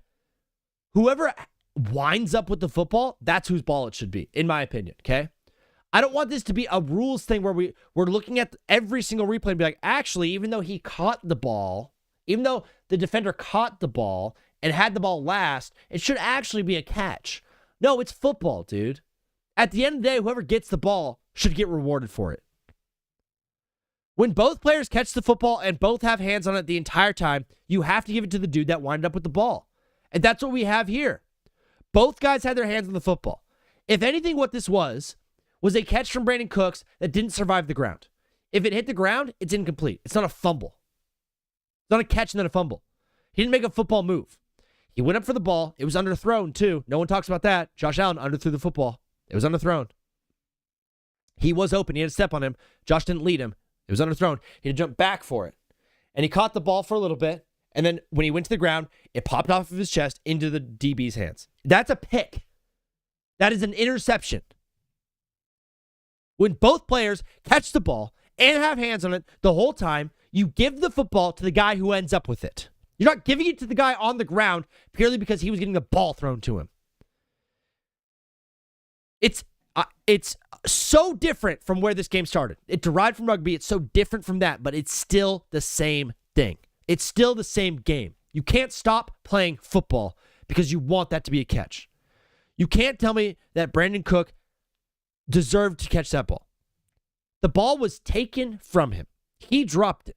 It did not survive the ground. It was stripped off of him. It's not a catch. This is football. This is not a guessing game. And for all the people that are doing the one still frame, you're pausing the game down to one still frame and saying, look, he's down with the ball in his hands on his back, or he was on his knee in this still frame that I keep seeing. That's not a catch. A catch survives the ground. He didn't survive the ground. The ball was taken from him. It's very, very simple. That was an awesome pick, but the pick sure was awesome. That was an insane play by the DB. Can we just give him credit? That was an insane play from Denver to get that ball back. It was also a bad throw from Josh Allen. Brandin Cooks is not a guy who's made contested catches. We saw Stephon Diggs make a contested catch. That's not Brandin Cooks, dude. He doesn't make those kind of plays. That's not his game. And Josh Allen underthrew it. I'll keep saying that a million times. But that was not an interception. Sorry. That was not a catch. That was a pick. Clear as day. That's my thoughts. Thank you, Kale. What up, Diego? What up, Kale? What up, Ryan? If you guys want to call into the show, the numbers at the top of the screen, it's 213-352-5216. Both PI penalties were textbook PI. The ones late in the game, yeah, I think so too. Especially the second one. His arm was pinned. Not Sebas. What up, dude? CJ Stroud has color blindness. Maybe. He was horrible, dude. Teeny soft toe. Teeny, what up, dude? Welcome to the show, bro. Teeny, absolutely love you being here, dude. Even if he's on his knees, he still has to be touched in the NFL. So if he wasn't touched and it popped out, it's a pick all day. He was touched. But even if his knee touches the ground, he still has to survive the entire ground. Scotty Timothy said you're invalid. Why? Call into the show, Scotty. How old are you, Scotty? You better be under the age of 13 if you're still going by Scotty. I don't believe in Scotty Scheffler probably because he still goes by Scotty. Like, be Scott. He needs to grow up and be Scott Scheffler already. I know that Scotty Scheffler is the best golfer that we have, but I am sick and tired of having to call him Scotty. It's immature. Scotty? Hey, Scotty. That's what I think of when oh, what's up, Scotty? Like, that's what it makes me feel. Think of the guy that was before him. Who was the greatest golfer in the world before Scheffler? His name was Tiger. Okay? Tiger Woods. So you're telling me you want to be the greatest golfer in the world, but your name is Scotty? That doesn't fly for me. That doesn't work. I don't have a problem with the calls. I have a problem with the inconsistency of the NFL in the NFL. Logan, very valid. What up, brother? You are live on TBWZ Widescreen Radio. What's your name? Where are you calling from? What's your name, brother? Sorry, can you say that one more time? What was your name? Where are you calling from? I'm calling from, I'm TNE, Softo, from the Twitch. TNE, my guy. Welcome to the show, bro. You're calling in, and where did you say you're from? What part of America do you reside in, dog? I'm from Alabama. From Alabama. Roll Tide? Yes, sir. Yes, sir. Roll Tide. But, brother, TNE, so welcome to the program. You're calling in the show, man. What did you want to talk about today? Hot take, Pats win the Super Bowl by 24. You think the Patriots are going to win the Super Bowl by 24 points? Yes. How do you think they get past the Broncos, first of all? I think the Seahawks are going to be nervous because it's, they don't have as much experience. Oh. So you think the Seahawks are automatically going to beat the Rams? Yeah, I think they possibly, because they have better defense, in my opinion, from what I've seen. And then you think watched them much though, but do you think Drake May is going to continue to struggle a little bit, especially on the road in Mile High? No, I don't actually. You don't think he's going to struggle, brother? It's a big game. So. Yeah, I love it, bro. Bro, you are in Alabama right now, and I assume you're a Patriots fan? No, my team already got eliminated. But who's your team? Yeah, my team is normally the Tennessee Titans, just because lost them since I was little. So, we suck. Being a Titans fan must be tough, but I do believe Cam Ward is going to be a lot better next year than he was this year if you can get some pass catchers. Guys. That is the thing that you need more than anything. But brother, biggest takeaway from this football weekend, I assume you're all in on the Patriots. Mm-hmm. You just think they're the absolute man. Do you think it's more Mike Vrabel, Josh McDaniels, or Drake May is the reason? I think it's a little bit of the coaching and then Drake May, because Drake May is obviously a really good first-year rookie quarterback in NFL. Yeah. He's doing very well, but the coaching has to have stuff to do with it, like the calls, the plays, and stuff. It's like absolutely. I think coaching absolutely matters. I'm totally with you, brother. I'm curious about you and the way that you're living life, the way that you're hanging 10. Are you a student or do you work? I'm a student. I'm 15. Nice. What grade are you in? Sophomore. Sophomore, bro. Do you play any ball? Yeah, I don't play football, but I play baseball and soccer, and I do cross country. Bro, you are an athlete. You're probably in pretty good shape playing that cross country. I was gonna comment on your body, but I refused. Yeah. I held myself back from talking about your body, but you're probably in pretty good shape, brother. Too. Yes. Are you trying to go to college for your athletic abilities, or are you trying to start working right away? 1,000% college, yes. Nice. Where are you trying to go? You're trying to Roll Tide? Yeah. I'm trying to go to University of Alabama. Dude, that would be so sick.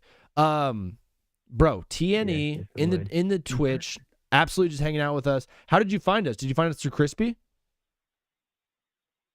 Yes, I did. Bro, that's so awesome. I'm sure if you've been watching the show for a little bit, you know I've been asking the same question to every single caller. Who do you got tonight, Miami or Indiana in the Natty? Indiana, I'm not gonna lie. That's 4 for Indiana and 0 for Miami. Indiana. Wait, what'd you say one more time? I said sucks to admit it as an Alabama fan, but I got Indiana all the way.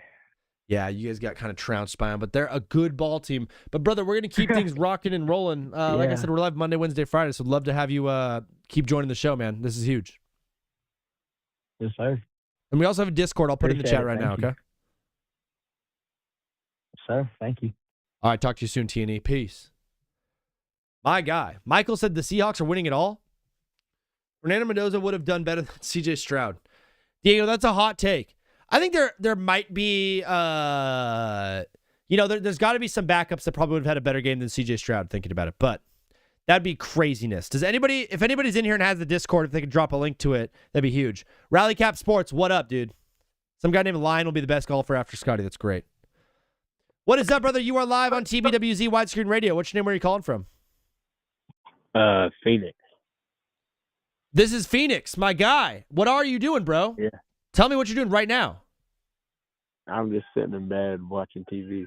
Just sitting and chilling. Are you wanted to talk ball, bro? Yeah. Calling from Denver. You're calling from Denver, so we have a legit Denver Broncos fan on the line right now? Yeah. No bandwagon. No bandwagon. You absolutely deserve every bit of it. Well, brother, you're down Bo Nix. You believe in Jarrett Stidham? I do. I think he could start on a bunch of different teams in the NFL, especially against Drake May. Drake May, the schedule. I mean, he's so schedule built. It's crazy. I think Jarrett Stidham, I mean, he hasn't thrown a ball since 2023 in a game, but he's a starting quarterback at heart. So I believe in him. You believe in Jarrett Stidham. It seems like how do I put this? It seems like he might get brutally destroyed by this Patriots defense, given the fact that the Patriots defense brutally destroyed Justin Herbert and CJ Stroud. So you're not nervous at all about the Patriots defense? I'm a little nervous, but I mean it's hell, but it's not super hell against the Texans. So sure. I mean, the Texans defense is crazy. The Texans defense is crazy. And we have seen Stidham play decent, man. He's got a good O-line in front of him. My one real worry is part of me wants to just tell them to lean on the run game, and they weren't able to run the ball against Buffalo. I was thinking the exact same thing. We got to run it more than we got to run it more this next game. We can't risk interceptions. Yeah, they didn't have a run game at all against Buffalo, and Buffalo's a really bad run defense. And what the Patriots have done 2 games in a row now, they neutralized the Chargers run game, and they completely shut down the Texans run game. They've done a really, really good job defensively of shutting these teams down. Now, I know those were 2 warm weather teams playing in a very, very cold, windy, disgusting environment. And I think that factors into it, and it's going to be different in Mile High, but I think a lot of Patriots fans are forgetting how difficult of a place it is to play there. The Broncos, honestly, they played their first game under 60 degrees in the entire season. Wow. Last game. That was the Broncos' first game under 60 degrees? Yeah. Huh. I mean, that's what I heard. Do we know yet what the weather might be like on Sunday? I have no idea, dude. I'll start looking it up. Here's another thought that I have on this upcoming game. Well, first of all, can we just talk about the game that just happened against Josh Allen? Was there any part of you that feels bad for Josh Allen, given the fact that Bo Nix got hurt? If you knew Bo Nix was going to injure his ankle and not be able to play, were you maybe I would have given it to Josh Allen? Because I just feel bad he's not in the playoffs. No. I mean, I do feel bad because the big three aren't there, and that was probably one of his only chances to win a ring. Yeah. But, I mean, he let his team down, and there's nobody else to blame but him for letting his team down with 4 fumbles. So, I mean, you got to feel bad because you've seen the press conference and all, but, like, if he didn't win and he had more than 4 fumbles, he had so many turnovers, that's his fault, and there's nobody else to blame. Yeah, that's going to be my take later on when I get to the Josh Allen thing on the wheel. Is like he did have basically 6. He had so many turnovers in this game, and he really threw it away.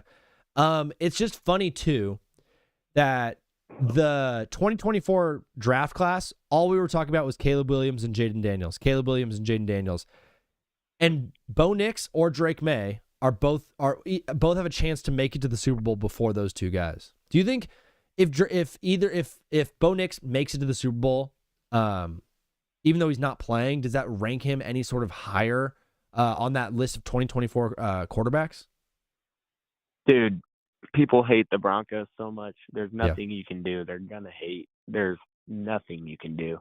You beat the Chiefs, worst first seed. You beat the Eagles, worst first seed. I mean, it's just crazy. Nobody will ever respect a team that they don't like. Yeah, the Broncos do get like a weird amount of hate. My thought with these Broncos is the last time they won the Super Bowl, they did it with a guy who couldn't throw the ball 30 yards downfield in Peyton Manning. I know he was Peyton Manning, but still, he couldn't throw the football, and that defense was so good they won it all. I don't know what makes you think that this team cannot do the exact same thing. Honestly, for my Super Bowl predictions, the way the Seahawks messed up the Niners was crazy. Yeah. I'm going Seahawks all the way. Yeah, Seahawks look good. I think their Seahawks' hardest test is going to be against the Rams. I think the winner of the Rams-Seahawks game probably has the best chance of winning the Super Bowl, in my opinion. Yeah, I don't think the AFC is a very strong matchup right now. I think the Patriots have some rebuilding, and so do the Broncos still. I mean, they're doing good right now, but they could be doing better, you know what I mean? Like, they both have a really easy schedule, and they're still not done rebuilding, in my opinion. Yeah, dude, I think, we talk about the Patriots as being a year early. We talk about the Bears as being here a year early. I think the Broncos are also a team that's like here a bit early, even though there were a lot of analysts thinking that they would win the AFC West because of how good the defense is. I think we still had questions about the offense.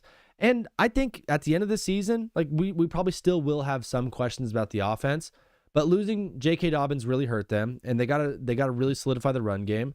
But Franklin was a great wide receiver pickup for them. I think they're gonna be fine moving forward. It's just an AFC West. It's really tough because the Chiefs aren't going away for long. Yeah, and I think the offense is really being held back by Bo Nix's ability to throw long, and unfortunately, Sean Payton's play calling. Like, sometimes you'll see him call a perfect call, read the other team like a book, and then the next play he'll throw a screen pass for the 3rd time in one possession, and it's just so annoying. I have noticed that all season. I've noticed that with Sean Payton, and like the one thing that I see is like the Saints offense with Drew Brees was a little bit like this. Remember, we always just called Michael Thomas a slant merchant. They were a little bit like this. Yeah. Okay. Like, he knows what's going to work and he's going to check it down as much as possible. I also just think there is a level of lack of trust that he has with Bo Nix to where he's not really going to want to like open it up all the way downfield and do stuff. That's what I've been thinking almost all season. Like, I mean, I think he's going to trust him more next season just because how he's been playing recently. Like, I think he got 3 deep bombs in the Bills game. Duke, I don't know what you're talking about. Prior, he had a long arm. Like, yeah, I think he's going to trust him more next season, and the play calling is going to be a little bit better. I mean, hopefully it's not slants and I mean screens. It's terrible. It's exhausting. Yeah, would love to see them level up a little bit on the offense and add some wrinkles in there. But ultimately, like, you got that defense, and part of the game of having a great defense like that is just controlling the ball. Speaking of great defenses, we have a few tonight in Miami and Indiana. Phoenix, my brother, you've been hearing it all day. Who are you picking in the Natty tonight? Dude, Indiana. 5 in a row, all on Indiana. You're all over them, huh? I hate them so much, but I think they're going to take it. Dude, they're very, very good. They're a great football team. Phoenix, bro, did you find us through Crispy? No, I was just scrolling on TikTok, and you popped up. Nice, dude. Absolutely love it. I pinned the Discord at the top of the chat in Twitch, man. We are pretty active in there, just talking ball, hanging out. Monday, Wednesday, Friday, bro. Would love to have you to be a part of this thing, dog. Yeah. Dope. We're going to keep it rolling, bro, but you have a great rest of your day, okay? All right. See ya. All right, peace. Duke, I mean, he's just repeating what he's hearing from the media. It's not a knock on him, but he didn't tell you anything you haven't heard. About the Broncos, I haven't heard anyone say he thinks the Broncos are going to win. So that's something you haven't heard in the media, Duke. But if you want to call in and show and talk some ball, it's 213-352-5216. Would love to have you call in. Indiana or Miami, Adrian, that is it. That is the question of the day, Arian. Tyler said Indiana is winning, no shot for Miami, winning by 10. Me. What is up, brother? You are live on TBWZ Widescreen Radio. What's your name? Where are you calling from? I'm calling from Atlanta. From Atlanta? What's your name, dog? AWOL. I called a couple days ago. My guy AWOL from the ATL. Brother, did you watch the football this weekend? I watched plenty of football this weekend. What's your biggest takeaway from the games? Do you have a hot take on any of them? Man, my biggest takeaway being a Broncos fan is that, some things are just very bittersweet. Like, I was desperately hoping for a payback against the Bills last year, and we got that. But now with Bo Nix being injured, it's like, I guess it's just like this feeling of almost like, Zane, even though we still have a chance, just knowing that if it all ends soon, I guess I'm just prepared for it to end at this point. Yeah, you were at the end of the game, it was the first game, so it's like Saturday, and you have 15 minutes of like, oh, who are we going to play? The Patriots or the Texans? I think we match up both against good one. We have a good chance to go to the Super Bowl, and then this happens, and you're like, oh, the season's over. And I'm not saying that it can't happen. And Nick Foles became Super Bowl MVP, but Bo Nix is literally like the spirit of the Denver Broncos personified, like that scrappy, just white meat, nice guy who's the underdog in all his situations, constantly overlooked. He's like the personification of what Denver fans think. And to see him go back, it's like if Santa Claus died right before Christmas, where it's like, yeah, Christmas is still coming, but we just lost the whole face of what Christmas is. You're missing out on Christmas this year because Bo Nix got hurt, basically. What was that? You're saying, without Bo Nix, without the hope that he brings, this Christmas is basically ruined because he got hurt. I'm saying that it's a lot more it's a lot more somber going into the next week. Yeah. Can you paint the picture of me of like you were watching the game and then how you got the news of the injury? So I was at a wrestling show in Mississippi. I went to a funeral, went straight from the funeral to a wrestling show, and I was watching it all on my phone, and it was the most stressful game of the year. I cheered as we got up. When Josh Allen did that, really, like, I don't know what he was thinking when the last play of second half, he tries to pitch it. Instead of taking a deep shot, he decides to run and then tries to pitch it back. I have no idea what he was thinking, because if you're not taking a shot at the end zone, throw the ball away. But I saw as we got to go up with that extra field goal, but then I saw as Josh Allen march back, and it was it was really cool being in the fourth quarter and having the two quarterbacks who have been the most excelling in the fourth quarter, have had the most fourth quarter come from behinds this whole year, and they were going up against each other to see who could be more clutch. Pretty much. It was a clutch off. So you were watching the game at the funeral, or was the game after the funeral? It was after the funeral. I went from the funeral. I drove 2.5 hours away to a wrestling show, and then I was watching it in my car with my wife during the show. Were you wrestling in the show, or were you just watching it? I was there to mingle with the promoters to try to get on the show on a future day. Love it. And then you were watching the game in the car and just going back and forth, back and forth, back and forth. It was an absolute clutch off. And the over, like I was telling my wife, I hate this game. I hate this game. This is the greatest game I've ever seen, but man, do I hate it right now while we're in overtime. Yeah. You were feeling it, and then Josh Allen throws the pick. And then Josh Allen throws the pick, and then you guys get the ball back, and you kick the field goal, and you win it. How long until you got the news that Bo Nix was hurt? So I went back inside the show. I was backstage with all the wrestlers, and I was like having a big ol'. I was just like really at peace, like really happy, excited. And then I heard one wrestler come behind and said, "Oh man, Bo Nix just got hurt." He was just talking to his buddy. Bo Nix got hurt, and Jarrett Stidham is going to be starting. And I thought he was like joking at first with the person, or he read some fake news article. So I immediately left.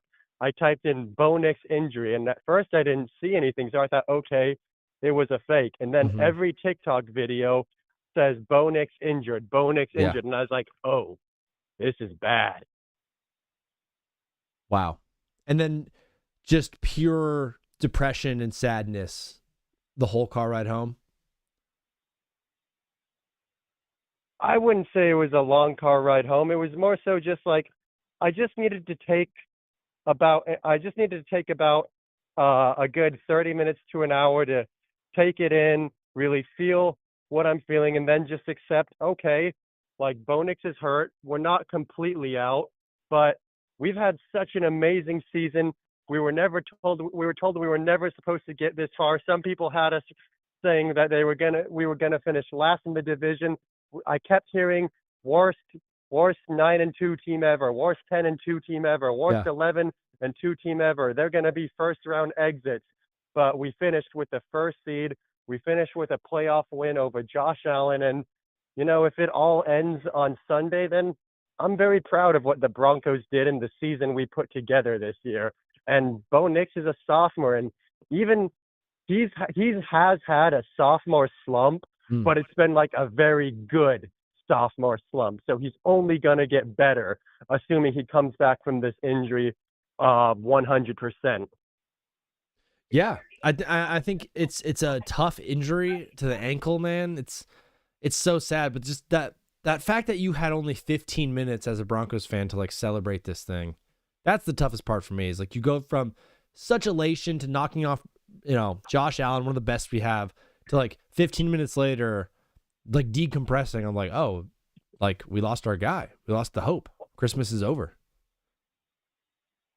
Yeah, but like it's football. It happens sometimes, and if we don't, like I said, if we lose next week, then so be it. We had an amazing season, and I like Drake May, I like Matthew Stafford, I like Sam Darnold. All of them deserve to win a Super Bowl.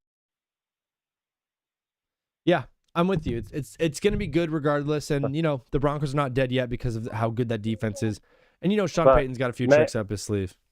I was very surprised with how much CJ folded in the game against the Patriots, though. That when I on the drive home to Atlanta, it was a 5-hour drive. I stopped at a Texas Roadhouse to watch the game, and I just saw CJ Stroud threw 4 interceptions before halftime, and going into the second quarter, his last drive, they had like a minute 15, and they went 3 and out and left the Patriots with like 57 seconds. They went through their whole drive in about 20 to 15 seconds, and C.J. Stroud looked like rattled that whole drive. He did. He absolutely did. Yeah, he did not look great. I think a lot of it had to do with that Patriots defense, so it's a tough squad. But AWOL, my guy, we're going to have you on the show one day to have a full interview and talk to you about life and stuff like that and hear your story. But before you go, I'm asking everybody. Can I just ask you one question before I go? Yeah, hit me. Do you think that completion from Caleb Wilson to send the game into overtime is the greatest catch you've ever seen? Wow. Or the greatest pass? Given the stakes, given what it did, if it sent them to the Super Bowl, it would have obviously been bigger. To see a guy run backwards from the 14 to the 40 and throw a ball off his back foot, spinning, fadeaway, jump shot, basically, it would have been a hard shot in basketball for an NBA player to make, and he's a quarterback. So it was one of the greatest throws I've ever seen. He also made a throw last week that might have even been better, is the craziest part, when he was rolling to his left and threw right. But yeah, man, it was insane. That play just told me that Caleb is him, but you haven't. Okay. He is absolutely him. Caleb is the man, dude. I absolutely love him. But AWOL, tonight, Miami and Indiana playing the Natty. Who you got? You take care, man. All right, brother. Talk to you soon. Peace. I'm trying to put the headphones down for you guys on TikTok so you can hear through the mic like what's happening, but I can't hear them as well. So AWOL, I asked him a question at the end, and he just said, all right, later. I don't know if he was mad at me or not. I don't know. Someone else got to tell me. But Tyler and Baby Puffin, thank you so much for the follow. That's huge, guys. That's so nice of you. We're getting another call right now as we speak. Let's keep the show rolling, baby. Rolling. What up, brother? You were live on TBWZ Widescreen Radio. Which name were you calling from? Yo, my name is Jaden, and I'm from Texas. My guy Jaden from Texas. Brother, yes, sir. How are you, dog? How's Texas treating you? Really good. I mean, it's cold right now. It's getting a little bit better, but I have 2 things I want to talk about. Dude, let's let them rip. What's the first one? All right, the first one, I'm kind of piggybacking on what the old dude said. Yeah. He said that's one of the best catches he's seen. Yeah. Personally, the best catch I've seen was when New York played Cowboys. I think 2014, when OBJ made that one-hander. The Odell Beckham catch was a better catch. Obviously, no. I think he meant the throw from Caleb, like just the throw itself. The throw, that throw, man. Watching that, bro, I thought it was over. He let that thing go. I was like, oh, that's out of bounds. Caught that. I was like, man. One of the best parts of the throw was the fact that the camera was like so far to the right on Caleb getting sacked that when he threw it up, you're just like, oh, he's just throwing up a prayer. The Bears lose. And then the camera slowly pans left to see Cole Kmet open in the back of the end zone. And you're like, what? No way. It was unbelievable. Yeah, for real. I mean, I'm just sad they threw that one pick overtime and kind of like messed up everything. Yeah. Yeah, I was sitting here like, man, if the Bears end up going to the NFC Championship off of this thing, that throw last night would have been played for the rest of time, and now it's just another throw and a losing effort from the Bears on the road. But, brother, what's your second thing you wanted to rock with? Second thing, everybody's been talking about it. That interception that Denver got. Yeah. No. I watched that footage. I slowed it down. Same. That was a complete catch. That was his knee was down. Both of his hands were on the ball, but I don't know. It should not have ended like that. Bills should be in the championship right now. Yeah, man, it's such a tough one. My one big piece on it. Now I'm more on the lines of like it was a pick, just because it didn't seem like he controlled it all the way to the ground and didn't survive the ground. But if it was called a catch on the field, Jaden, it would have been confirmed as a catch. Like, it's whatever they called on the field is they were going to take it. Yeah. But it was just the fact that it happened to Josh Allen too, like that. is so tough. But also, you slowed it down and you watched it a bunch of times. The ball was underthrown. He didn't get it out on top. It was an underthrown ball. Yeah, I think they got to improve this offseason. I think they're going to come back next year stronger. The Bills? Yeah. The Bills and the Bears. Yeah. The Bears are definitely going to be a threat. Definitely. Agreed. I mean, if they don't make the Super Bowl next year, I'm not too sure, you know? But I'm a Cowboys fan, so I'm going to keep saying that we're going to make the Super Bowl. Dude, the Cowboys this year, man, they had one of the I think Dak was probably a top 5 quarterback this season. Oh, yeah, he's been playing good. They're one of those teams, dude, that when they don't have expectations, they play well, but when they do have expectations, they don't. I think they're going to make some moves in the offseason and have a lot of expectations for next year. Do you think this team, as it is right now, like has a chance to make the playoffs? Playoffs, yeah. But champion, like NFC Championship, probably not. I mean, we're just not consistent, you know? Yeah. Like we're good, then we're bad, then we're bad again, then we're even worse, and then we're good. It's just not consistent, you know? I think that's what we've got to work on. Yeah. Are you content with the Micah Parsons thing, or you wish you kept him?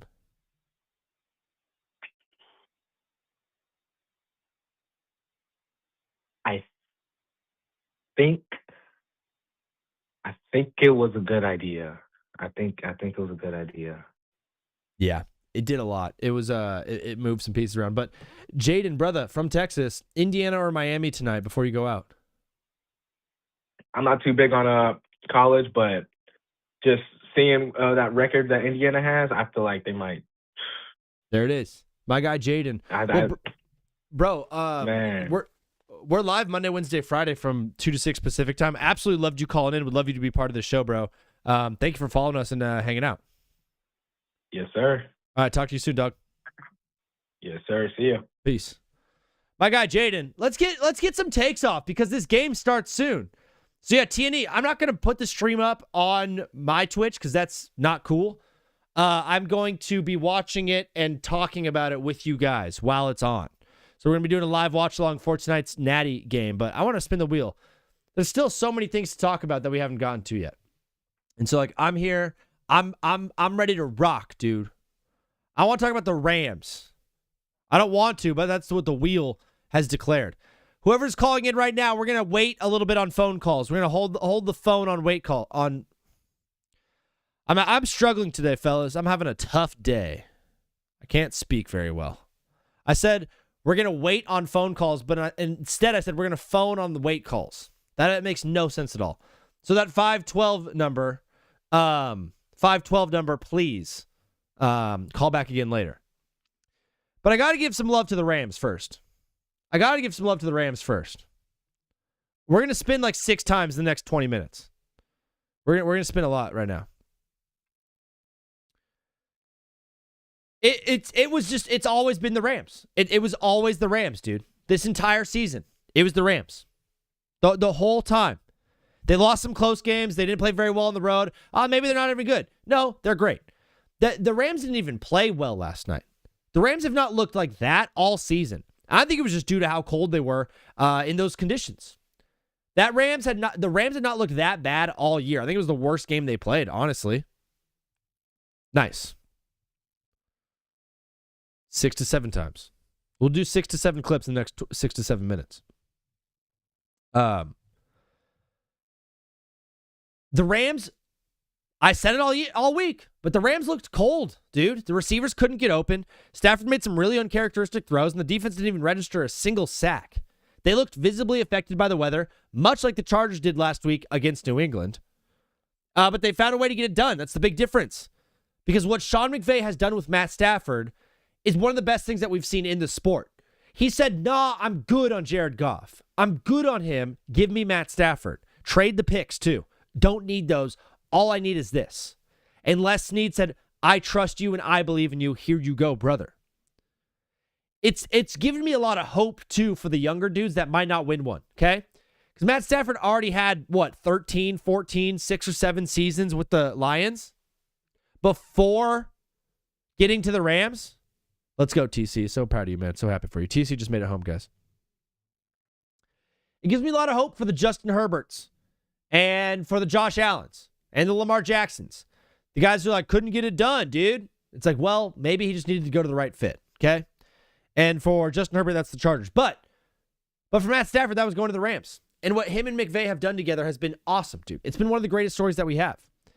The Rams found a way to get it done despite how bad they looked on offense and for a ton of the game. They had a 14-play opening drive to the game that was perfectly scripted. And then later in the game, they had another 14-play, 6.5, 7-minute drive to take the lead in the fourth quarter. And both were so perfect that you could teach offensive coaching just on those 2 drives alone. 2 14-play drives was the difference in these 2 games. The thing about the Rams team is that they can beat you in so many different ways. At the beginning of the season, one of their best units was probably their defense, dude. They can go toe-to-toe with you offensively if you want to play that game. But they've also proven, if this is a grudge match, if this is a defense thing, we have the guys to go at it. And they're not afraid of it. Jonathan, I disagree. I think the Pats' defense has been probably the best in the playoffs so far. Last night we saw their defense step up. And the reason this team is still playing is because of that defense. It was their best unit early on the season, and since midseason though they haven't been very good. But last night we absolutely saw them turn it on.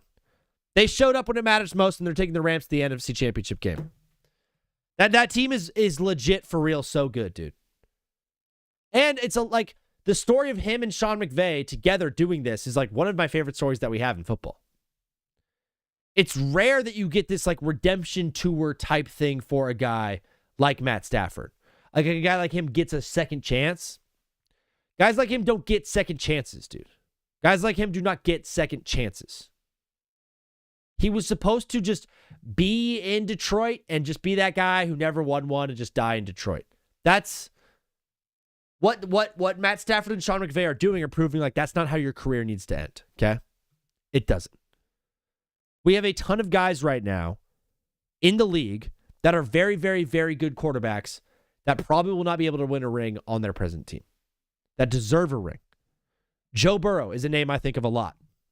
Joe Burrow is going to be in Cincinnati, and he's going to waste away. And we're going to think, man, Joe Burrow never won a ring. What could have? Justin Herbert. He's going to be on good Chargers team. We're like, man, Justin Herbert was really good at football, but never won a ring. Wow, what could have been?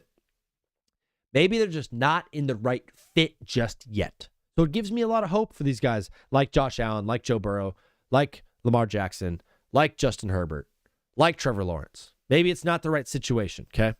Maybe they just need to be somewhere else. But Matt Stafford, bro, what him and the Rams are doing is unbelievable. And still, the fact that when Puka needed to get open, here's what they would do. They would run a dubs. They'd run a little bunch set, 2 receivers to each side. And then what would they do? They would motion Puka Nacua all the way to the other side of the field. My guy, Trey. I'm going to roll for a little bit, Trey. I'm going to roll for a little bit, but if you're around in 15 minutes, I would love to talk on the phone. They would move Puka Nacua to the other side of the field, and then they would just run a little slant. Anytime they needed yards. There was a 3rd and 6 on that fourth quarter drive to end the game. That led to the field goal that they just found Puka Nacua right there. Chink. The guys couldn't get open, but still if Puka needed 6 or 7 yards, he was there to do it. It's how it always works with Puka.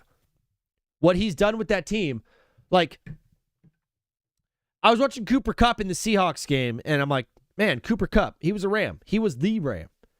The fact that this organization, that this ownership group, that this GM, that Les Snead and Sean McVay had the gumption to get rid of Cooper Kupp and say, we're good. We have Puka. It's crazy. And Devontae Adams had 2 catches. He was non-existent. I thought if anyone was going to show up in the cold, it was going to be Devontae, but he couldn't. Except for that one play. Oh my gosh. He made one of the best catches we've seen all season. As he has been all season, because he is that dude. He's absolutely that dude. Love you, Trey. You're the man. I have to pee real bad, guys. I have to pee real bad. Do we want to watch? Oh, this is kind of interesting. I don't even know what this is. He sneaks in there when it's closed, to catch balls on the jug machine. We can watch the College Football National Championship on ESPN on YouTube. This guy is about football. He wants to be able to watch film first. And Wait, the this is crazy sick. part about it is he reclassified. He's still Start the year off big at the Live Rams from Start Miami? Something New sales event. With Guys, America's we're most able to just powerful lineup watch of light-duty the gas Natty trucks. on YouTube right now. All backed by a 10-year, 100,000-mile limited warranty. Get a great deal at the We're doing ads. Santa needs to buy YouTube Premium for a. This is live? Because he's a huge impact in the rushing attack, right? Some Natty preview? Block nickel backs and safeties in critical running situations. Yeah, great he's a blocker, huge, too. He's It's a great and huge part of just their running attack, of course, and their screen game as well, because they want to get him the football as if he's a punt return. Right. That's the key. Trying to go to the bathroom, So fellas. always identifying exactly where he is on every situation. So I'm losing my Then shorts right on now. top of this, right, where he's My shorts done a are great fried. job of doing the clear out routes for them. I fried so my he's the pants. guy that kind of is like, hey, look at me over here as we We're gonna hit have a fat CJ DC Daniels too. and Keelan Marion and big DC's the time greatest in cuts fruit and there deep is. curls of that nature. So it starts with the O-line, it goes to Tony, and then in critical passing situations, it's Carson Beck to Marion and CJ Daniels over the middle. That's really their bread and butter and how Shannon Dawson has I don't know if developed we're this gonna watch offense it in the actually playoffs. during you the know game, you're a but special if player that's that possible, when you're it's not crazy. touching the ball, you're still affecting the ball game That's in right. some way. Exactly. And that Isn't that is about what Ram Malachi trucks? Tony is. All right, I'm when gonna you go to the look at the bathroom. numbers as well, I mean, they average nearly a yard more in the running game when Tony is on the field versus off it, because the defense has to know where Waldo is, That's right. a.k.a. Malachi Tony. So he's just such a game changer. And then when he gets targeted, Carson Beck dealt with players that dropped a lot of balls at Georgia. That was one of the things that he continued to deal with. Malachi Tony has been targeted 129 times. How many drops does he have? 0. That's the type of player that he is. You throw it to him, he's going to catch it every single time. Pretty impressive. I'll peel the curtain back, too. When I walked in here, I asked Maddie, hey, Maddie, does Miami have any chance today? And you told me, watch that offensive line against Indiana. Explain why. Yeah, I mean, I think for everyone at home, you are going to turn this game on, and when you just see the Miami offensive line towering over Indiana, and it's their so defense, true. It really is going to be that big of. It's going to be a David and Goliath-like look on the field. It really is, and this is where, unfortunately for Indiana, Stephen Daly being out, Kellen Wyatt being out, just adding depth to that defensive line is going to be an issue. And this is where, for the linebacker crew that we love there at Indiana, but guys like Mario Landino, right, Daniel Ndukwe, they have to play phenomenal on the outside to allow Aiden Fisher and Elijah Hardy to do their job and to run and be physical. So their first mission, right, that defensive group, is stop the run, of course. Right. What has Carson Beck been doing really well? Play action passes. So if you can read the play action pass quickly, now these linebackers have to go from stopping the run to getting into these hook lanes and It's on affecting the ESPN College pass. Football. And that's where, again, if they can establish the running game early, Miami, that is really going to be Can tough we see for the them live to stop chat? as the game continues to progress, because they're not going to get smaller in the fourth quarter. That weight and that size and the athleticism just makes it that much more difficult as the game continues to go on. And to Why is Matt's there no point live chat? of the size, here's a real number way for you to break down. Miami has 10 players that are over or at least 320 It says pounds. 66,000 people are Indiana has watching. 0 Where's the chat? players that are at least 320 pounds. Yeah. The only other team in the country that is like that is Iowa. So when you talk about Indiana and their size, there is a huge size difference with them and Miami. But it ain't about the size of the dog. It's about the fight in the dog, right? No doubt. Because Indiana still has a second Ain't best about the fight of defense the in dog, the it's country. about- And when you it's talk about about the pressure rate size and of the getting to the dog. quarterback, Indiana does that better than Miami. What does Carson Beck struggle So with? annoying. Pressure. When he is pressured, I wanna be able to chat with the his people. play regresses to a high level. Malachi Tony blocked the safety in the box and split again. And that's what I love about Tony. He don't just catch passes, that cat will block. Now watch them here. They use the screen game. They show a running play, use the screen game, let him penetrate, throw the screen, and beat him on the perimeter. This is what's going to happen for Miami to be able to control the game. Yeah, I totally agree, Coach. As you watch them, the challenge. Oh, no. I can't be on this. I cannot be on this. Oh, my gosh. I'm going to get banned on YouTube. I forgot I was live on YouTube. Dude, I will get absolutely copyright stricken on YouTube. Whatever. That's not what we're here to do. We're here to spin the wheel and talk ball. Let's talk ball.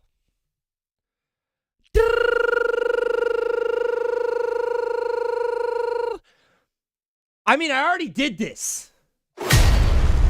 I already addressed these fools. These nasty, nasty, terrible people.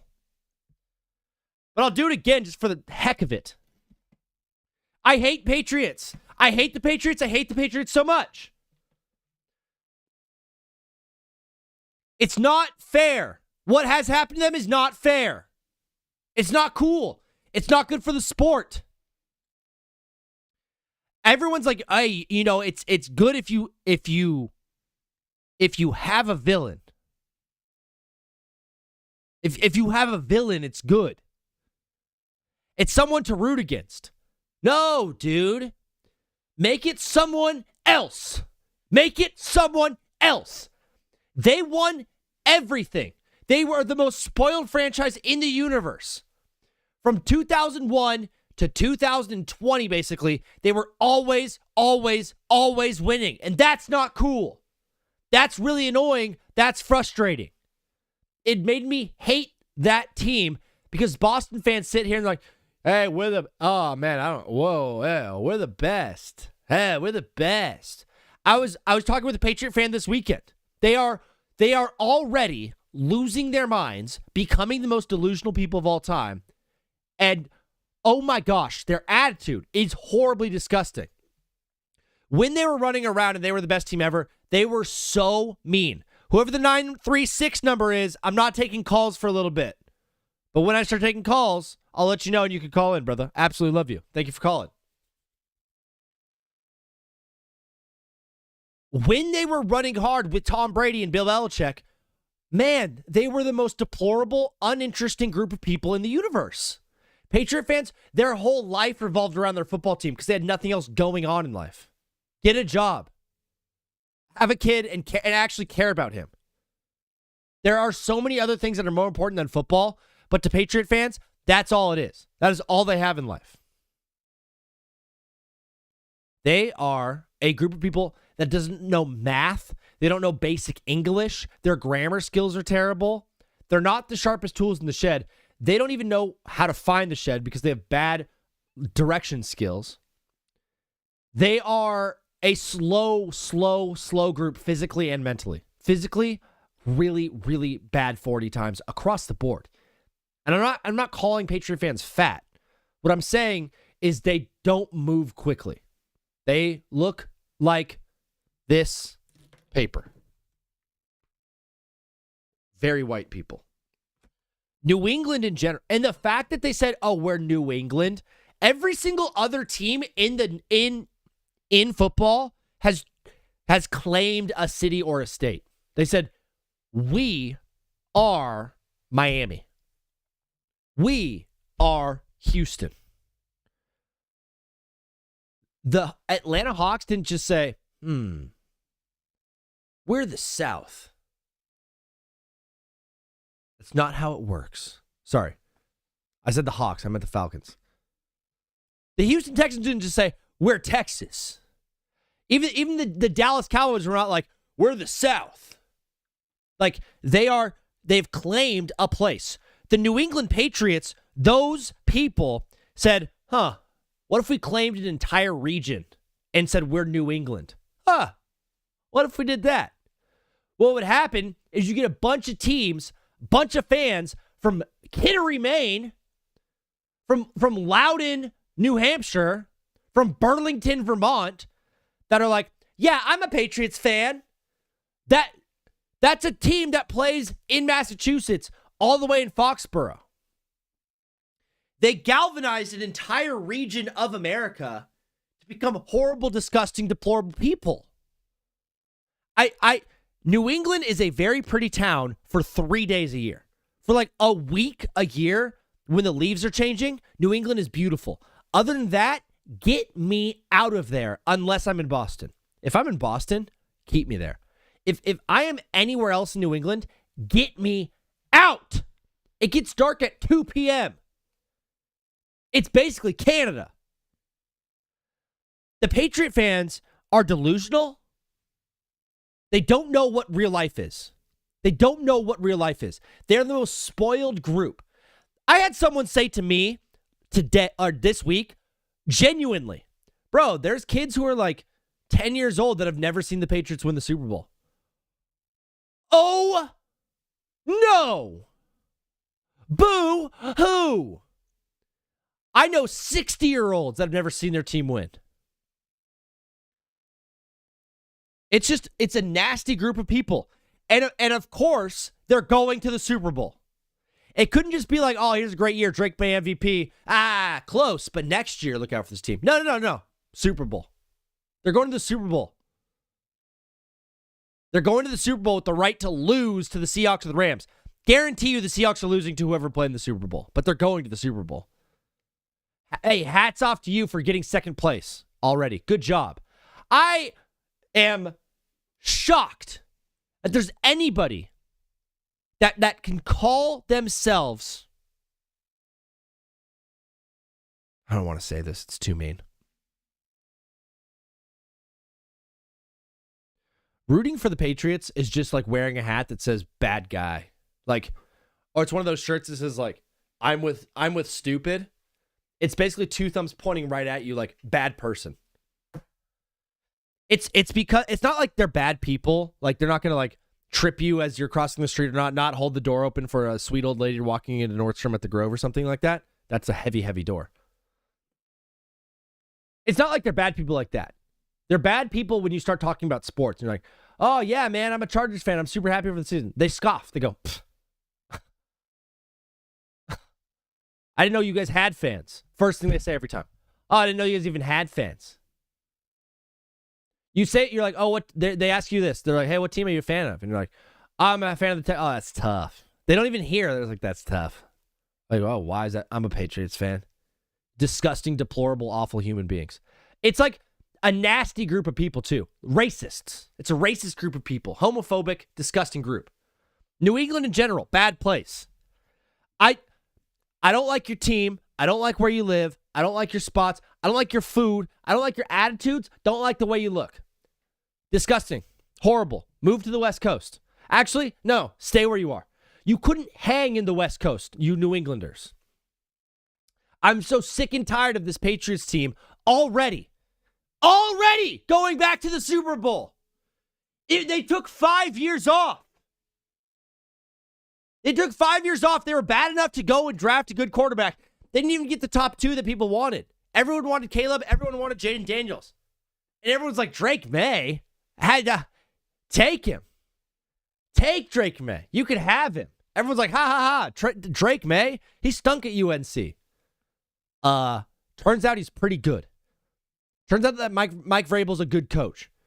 Turns out that everything that organization does just turns to gold. It's disgusting. It's horrible. It's Robert Kraft's fault.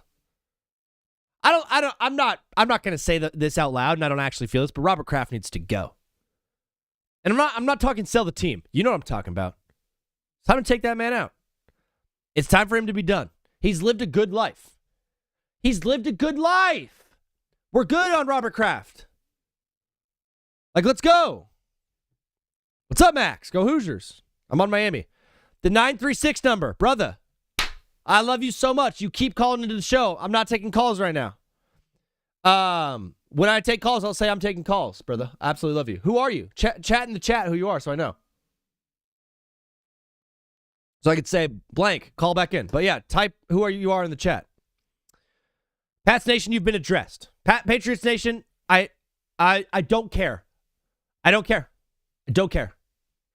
I am a man of God.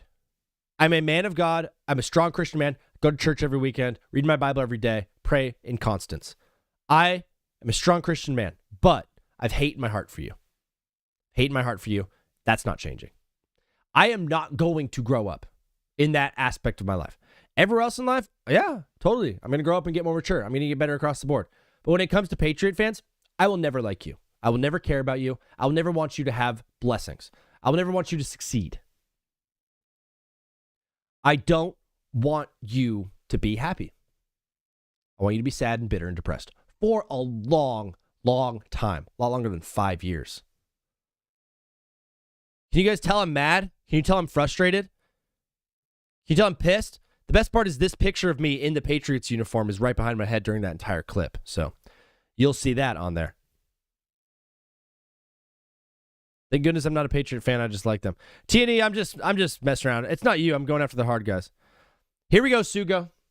I'm going to be that guy. Patriots had the easiest schedule, played the Chargers first round with the best tackle duo injured, played the Texans with their 2 best pass catchers injured, and now are playing against Broncos without Bo Nix.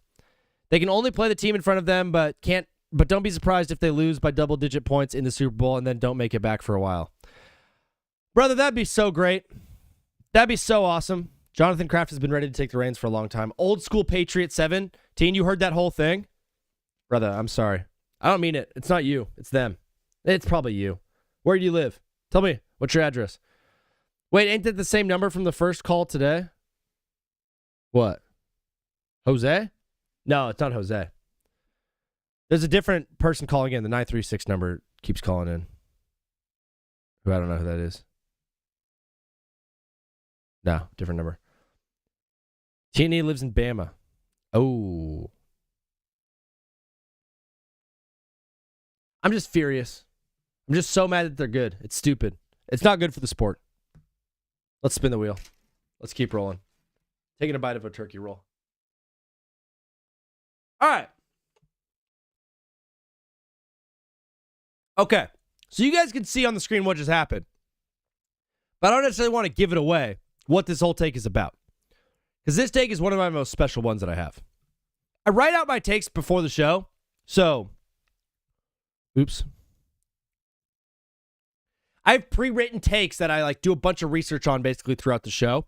For all of them, I have 3 or 4 paragraphs and bullets that I want to hit for the... Honestly, says, let's go Pats, get out of my life. Get out of my life, never come back. Get blocked. Get out of here. No Patriot fans in here allowed at all. You guys are fine. You guys are fine. But in TikTok, no, get out. Block me. I don't know. Don't report me, though. That's mean. Actually, hey, what's up? You guys can stay. If you move over to the Twitch, you can stay forever. But I pre-write a bunch of these takes and stuff like that so I can deliver them with coherence. And that's just off the top of the dome. For the Patriot ones, I didn't write anything. I knew that was just going to be coming from the heart. But this take, Sean McDermott got fired by the Buffalo Bills. Okay? I think the Bills need to trade for Kevin O'Connell. Whoa. I think the Bills need to trade for Kevin O'Connell. The Bills are going to So, I'll say it one more time. Jake, what up, dude? Doing good. I'll say it one more time. I think the Buffalo Bills need to trade for Vikings head coach Kevin O'Connell. Because the Bills going to a Brian Daboll or a Joe Brady character because they used to be OCs with Josh, I just don't think that's enough for me. Taking a proven leader out of a locker room and replacing him with a guy that, I don't know, Jim. I don't know. Taking a proven leader like Sean McDermott out of a locker room and replacing him with a Brian Daboll or a Joe Brady, that's not it for me. Jaden, thank you for the follow. Going for 7 rings? That sucks so bad. That's so stupid. Oh my gosh. Yeah, Jake, I feel you, bro. Okay is not bad sometimes.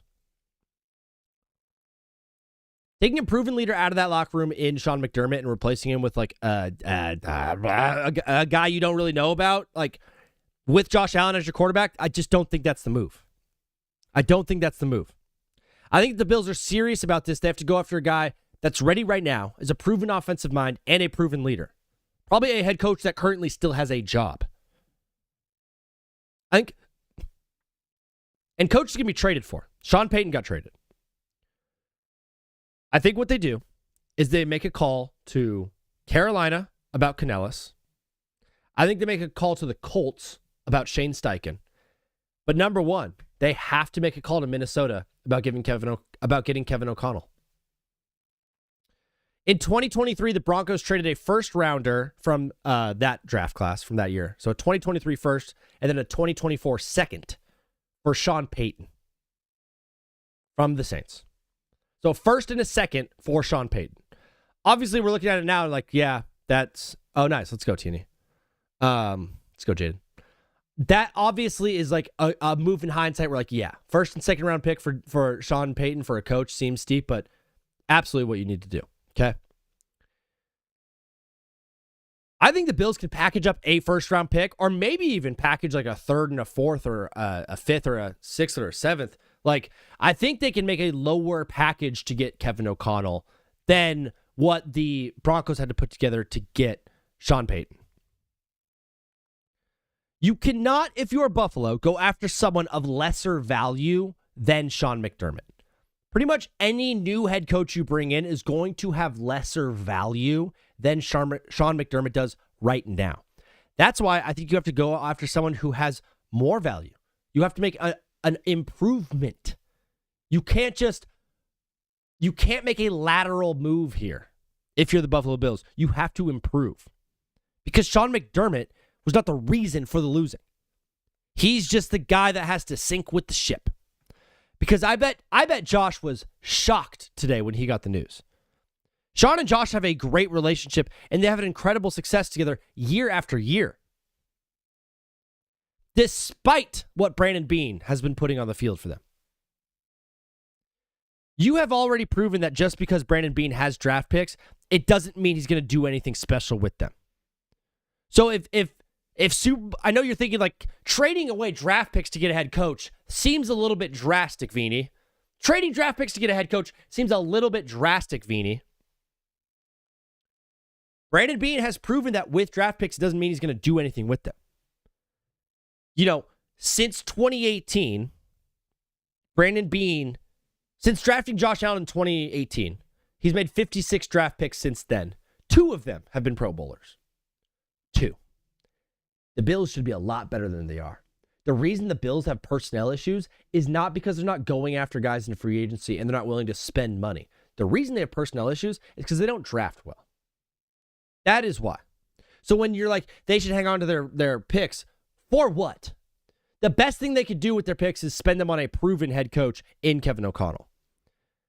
If Super Bowl winning head coach, at the time Sean Payton went for a first and a second, you can most likely get one of these guys for like a second rounder and another pick, or maybe even just a first.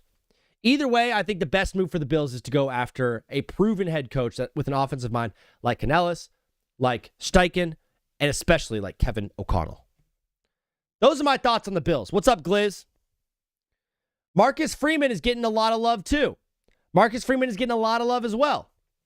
I don't think it's going to happen for Marcus Freeman because he seems pretty set on staying in college.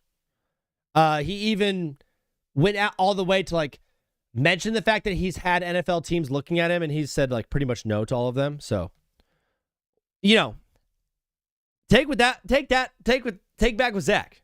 You know what I mean? Take that for as you want to take that. Whatever. The phone lines are open.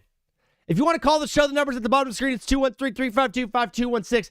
For that 936 number that called 7 times, the phone lines are open. If you want to call into the show, you absolutely can. Right now, we have some sort of performance on the field. Are they doing God Bless America?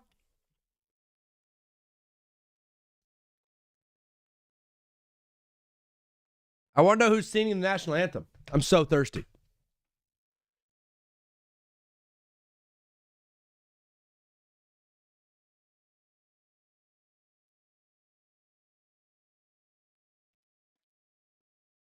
PV saying Andy Reid to the Bills. Andy Reid to the Bills would be so awesome.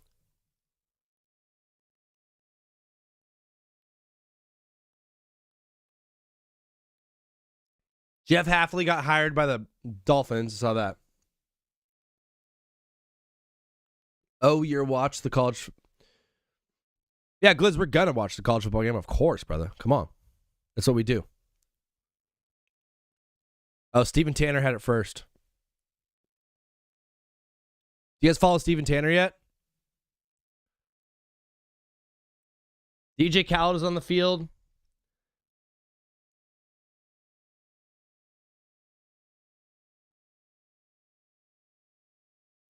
Co's natty score prediction.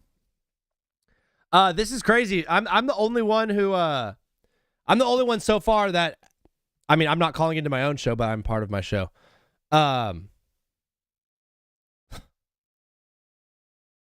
on Miami. I think they win the game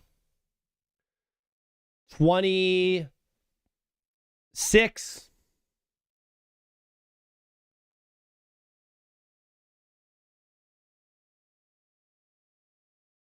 26-23, probably. 26-23. 49 points scored. It's kind of a lot. That's a little bit high. No callers. Let's spin the wheel then, brother. Jamal Roberts is singing the national anthem. There he is. Jamal Roberts? How do I know this guy?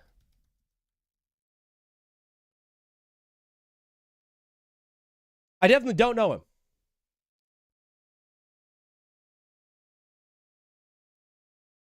Do I prefer being Twitter or X? I always call it Twitter. Indiana wins by 50 or Miami wins by 3 points. That's kind of what I have. It's exactly what I have. Coz, I think Miami's going to win the game, and we're going to get to it right now. We're going to be doing a live watch along for that game. I think Miami wins the game purely because they're much, much, much, much, much, much, much bigger. He was on American Idol. There it is. Trump's at the game, touching children. Who are these kids he's touching? Trump got a nice cheer in Miami.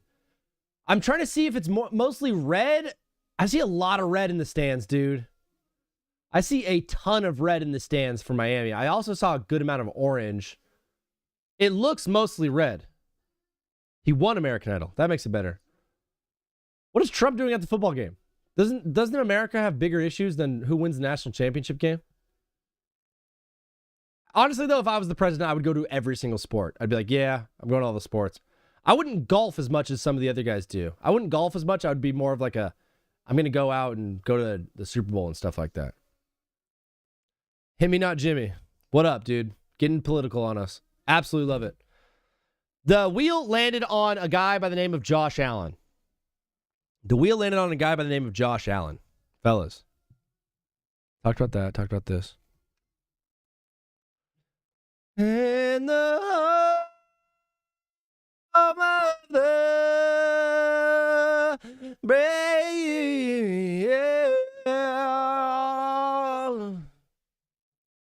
I can't wait till TBWZ one day gets to sing the national anthem somewhere at a big game. Oh, man. Here it is for proof, so you guys can see it.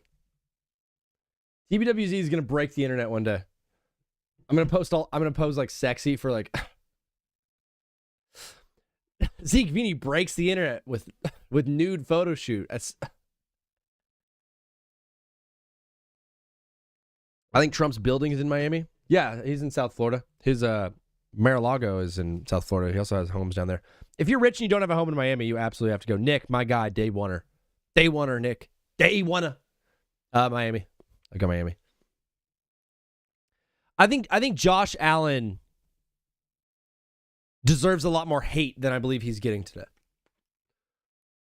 Oh, man. I have talked a lot about Josh Allen. I have called him Superman the entire season. I have called him the best quarterback that we have. I've called him the best football player alive. He's the guy that no matter what is around him, he could put the team on his back and deliver week after week after week, big game after big game. And he didn't do it this time. How much do the Bills win by if Josh Allen doesn't have 4 turnovers in that game? He put the ball on the ground 3 times, fumbled one of those times. At the end of the half, that led to 3 points for Denner, which is the big difference in the game. And then he threw 2 picks and then cried like a baby after the game in the press conference. Wait, did he have 5 turnovers? Am I getting all this wrong? I thought I did this right. What is happening?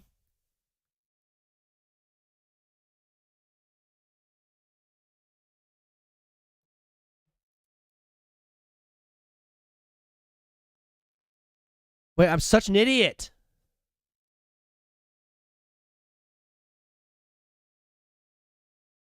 He had 2 picks and 2 fumbles.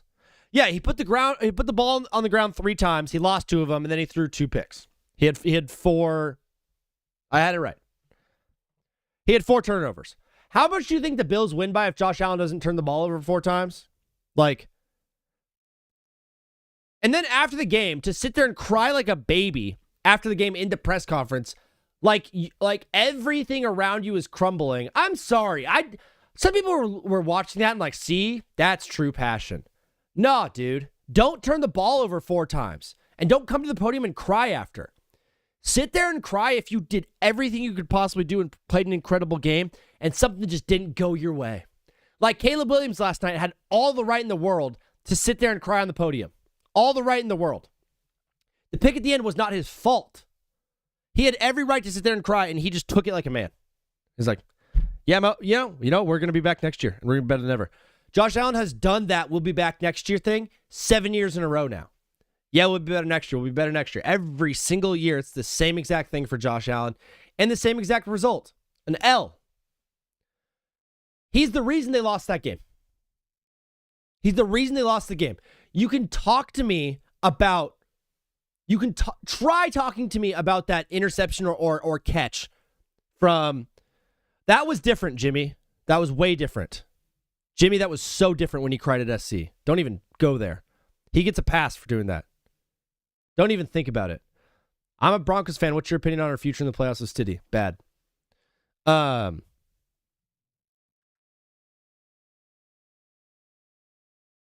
You can cry after a game if there's I'm not saying these guys cannot be human, but Josh Allen throwing 4 interceptions, turning the ball over 4 times yesterday for Josh Allen, that does not warrant you sitting on the podium and bawling your eyes out like a baby.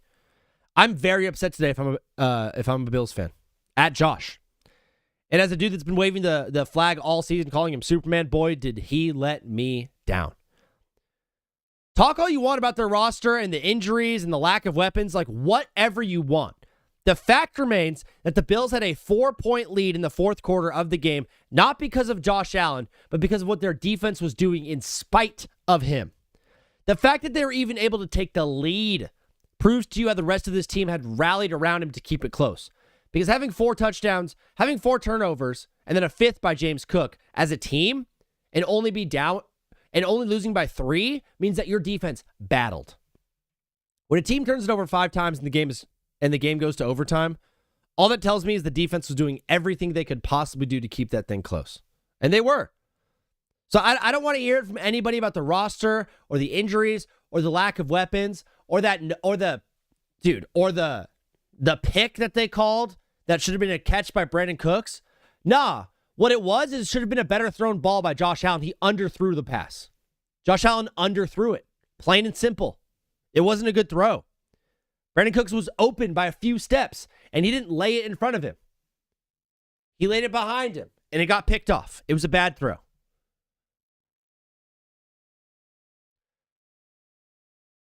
The Bills did not lose because the Denver Broncos were better than them. They did not lose because they didn't have Gabe Davis. They did not lose because their running game was bad. They lost because Josh Allen turned the ball over 4 times. He's also the reason they were even in the game. But the reason the Bills season is over is not because of Sean McDermott. It's not because of Brandon Beane. It's not because of the injuries. It's not because of the football gods. It's because of Superman. Because Josh Allen failed. That is why. And I'm pissed. I'm mad about it. We were so close to having Josh Allen. We were so close to having a perfect championship weekend. With Josh Allen against the Patriots, and then we would have had an awesome NFC championship with the Rams and the Seahawks back up again. And he ruined it all. If Miami wins the coin toss, they're winning the game. I'm calling that right now. Michael Irvin is a freak. Michael Irvin is such a weirdo.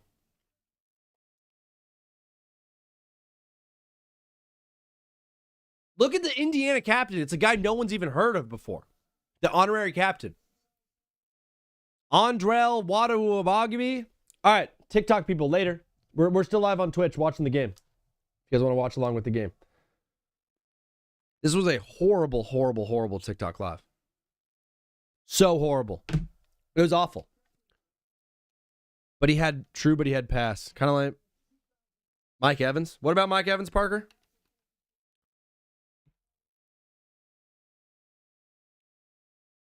Indiana looks scared. Miami's winning the football game. Miami is winning the football game.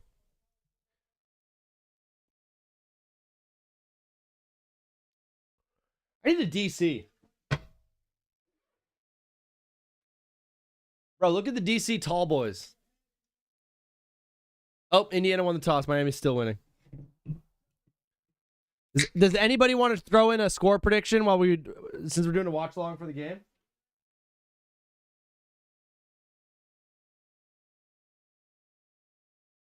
I'm also trying a new note-taking thingamajigger. Whoa. I did not mean that. The first dip at DC is the best thing in the world. Michael Irvin does think he's on the team. What? Oh, what? What did Cignetti just spit out of his mouth? Did anybody else see that?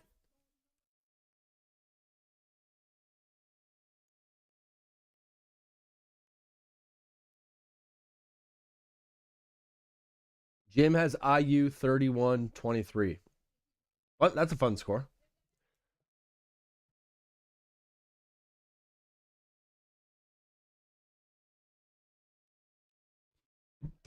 Fernando Mendoza, cute kid. 24-31 Indiana with the dub. So the same exact score, TNE, as Jimmy, just with one more point. That's like some TNE, that's like some Price is Right stuff right there, bro. You're like this. $1. Oh! And everyone's like, oh! Got him with the $1. TNE, I'm so with you, dog. I'm the only one on Miami. Did you guys see on the graphic, Saban and Fowler and Dez and Kirk all took Miami, and then Pat McAfee took Indiana. But that makes sense because he's got to rep his state. He's an Indiana guy. I think what I need to do, bro, and you guys might hate this, I was thinking about ways to grow the show, right? Because it's like pretty much all I think about. And I'm trying a new note-taking, a new way of note-taking for this show, for this game, because I try to take notes on the game sometimes. I'm tripping balls, dude. I cannot talk to this. Something happened with my head. I don't hear voices in my head, but I'm not saying I'm Randy Orton, but something today has crawled into my brain and just made me stop working. I think it's because I did too much this weekend. Usually I'm slightly more sedentary, but I was out and about with Brick Jock all weekend, and it just made me spin around like a monkey, like I'm Harambe.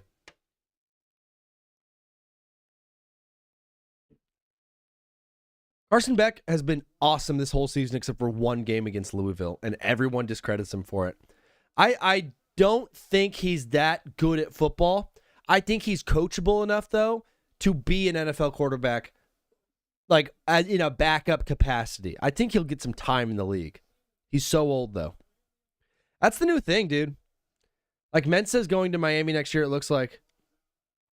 How's Miami ranked 10, but it's 13-2. That's just their seeding right now. Run right up the middle. A gap. 9-yard gain.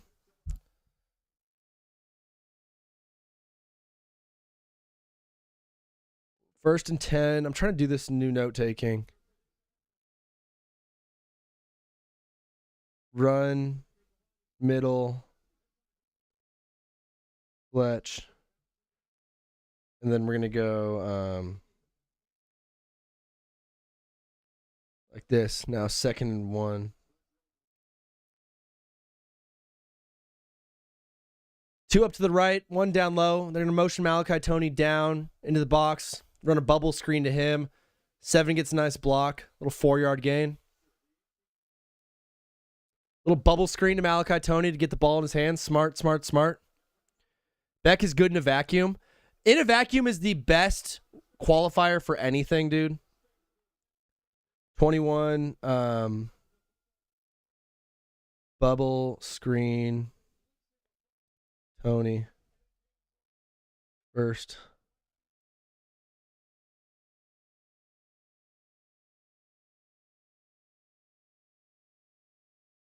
Hand it off.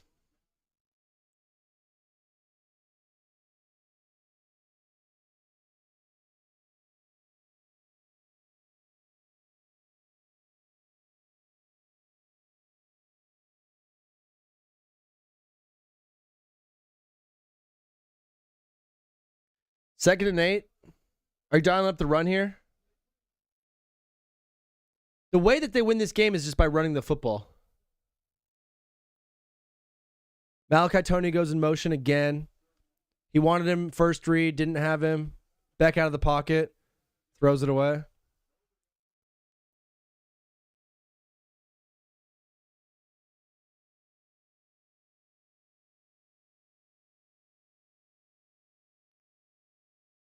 Third and 8. Everyone's covered downfield. When you drop 8 and only rush 3, you got to have a quarterback that can take off right there. And I just don't, Beck doesn't have that zip to him. That's what they did late in the game. Passing too much on this drive. Only 2 designed runs, 2 designed passes. Malachi Tony out of the backfield. 4-yard gain.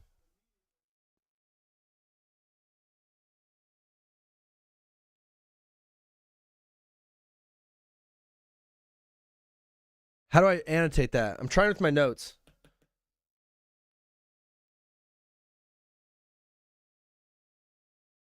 Tony, 4 yards. Or 3 yards, wow. Punt.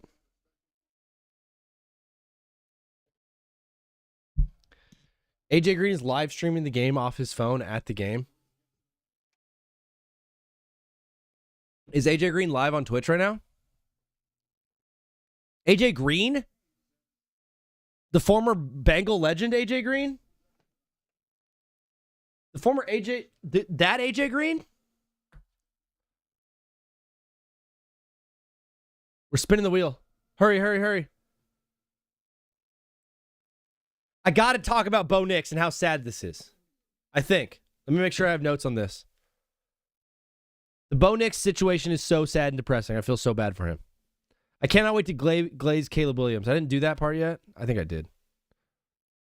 Okay.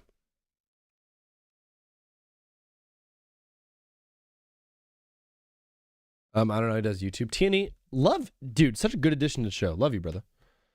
What else do I want to add to this? I'm taking notes, guys, that are super hecka detailed on the game, and I'm trying to just get better at doing this show for you guys. And part of it for me is like having better notes, because I do jot stuff down during the game, but like I don't have a clear, how do I put this? I don't have a clear way of doing it. And so I'm trying a new one today. It was a 20-yard drive, 5 plays, 20 yards. They only ran the ball twice. They ran the ball for 9 yards on their first carry and then just like didn't really run again. Like, why not stick with the run? They're trying way too early to open up the pass game when that's what's won for you this entire playoffs is the run. Miami needs to run the ball. But to Bo Nix.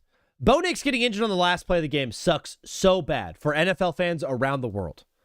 The Broncos did with Bo Nix what we expected the Bills to do with Josh Allen. He threw the ball 46 times in the game and had 12 carries. The Broncos running backs combined for 10 carries, meaning the 68 plays the Broncos ran, 1 away from glory, dude. If they ran 67 plays, that'd have been so sick. But that means that Bo Nix had the ball in his hands for 85% of the Broncos' offensive plays. And he delivered. Sean Payton literally put the entire game plan, the entire city of Denver, on Bo Nix's shoulders and said, I trust you to get this done. Something that even the fans of the team wouldn't have trusted him with. Sean Payton did, and Bo Nix delivered.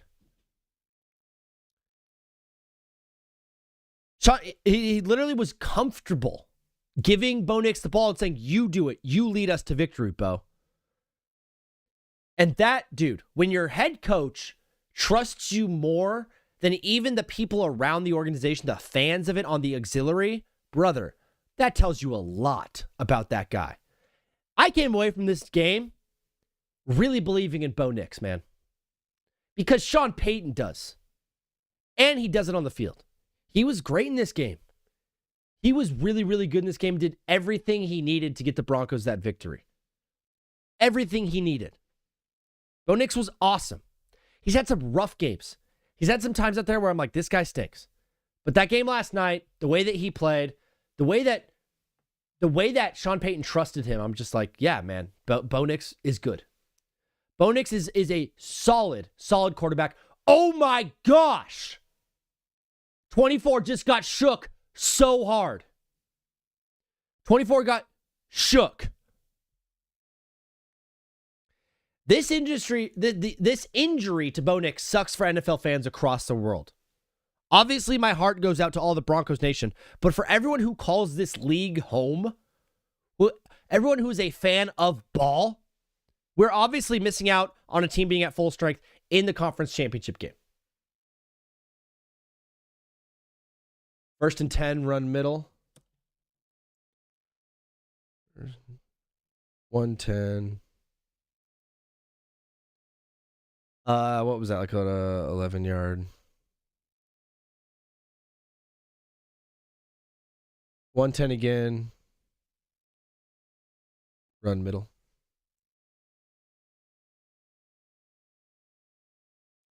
Second and 9. They're going empty here. No, he's got a running back in. Checks off, gets to his running back. Gain of 1.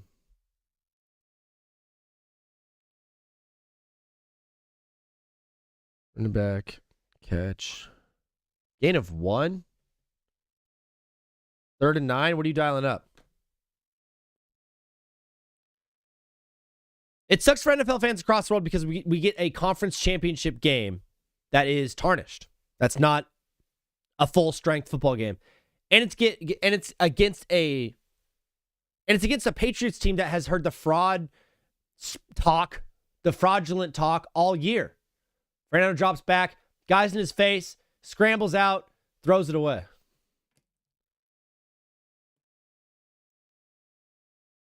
Throw away. He had guys in his face. Lots of pressure. They're going to punt. That's a 4-play drive for 13 yards.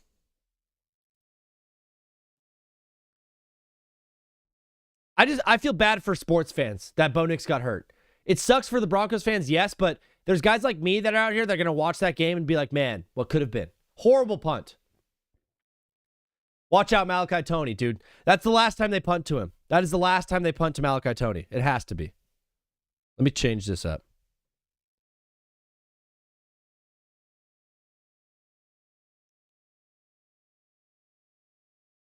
Indiana, Miami.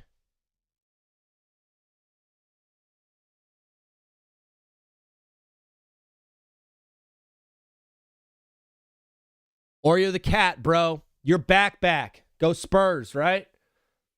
Holding on Miami on the kick.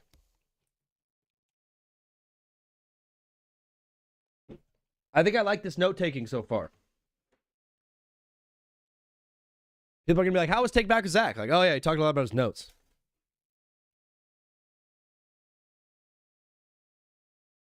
Coming up, Carson Beck. Spurs beat the Jazz today. Dude, the Jazz are one of those teams where I'm like, watch out for next year. The Jazz are solid next year.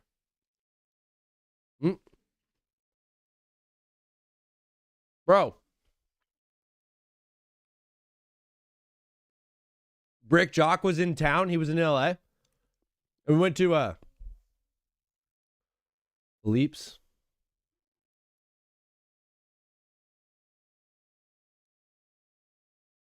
Bro, Philippe the original. Best sandwich I've ever had in my life. Best sandwich I've ever had in my life, right here. At Philippe. Hungry? It's the home of the French dip. They invented the French dip, bro. This is all you need. Meat and bun. And see the sauce, it's dripped. This is the French dip, dude. This is the best sandwich in Los Angeles. Maybe in Southern California. I've been to a lot.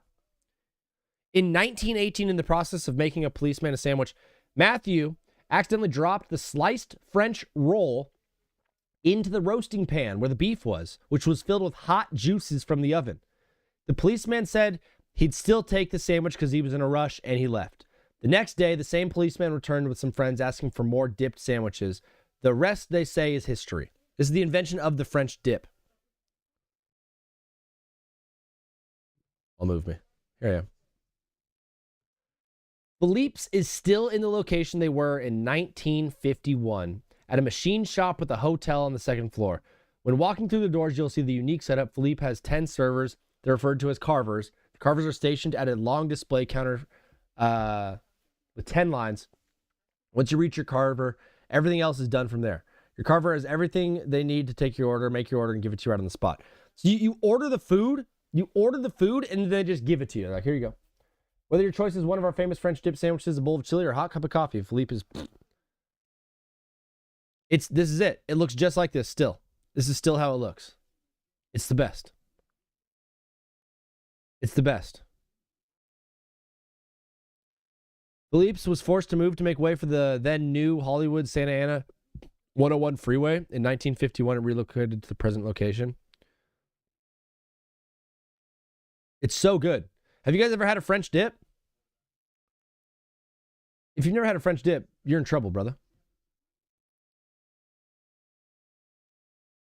If you've never had a French dip, you're in trouble, brother.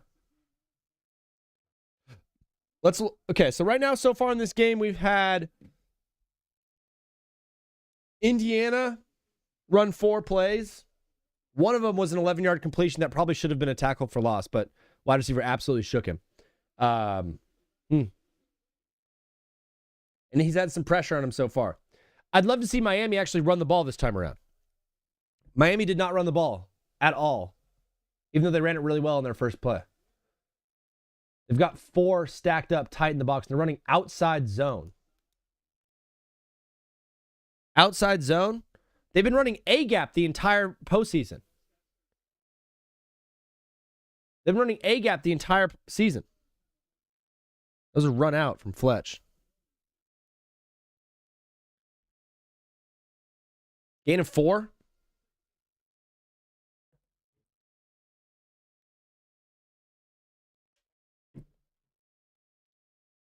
Big on big. No tight ends. You got a bunch set to the left. They're staying in zone. A-gap. Got blown up.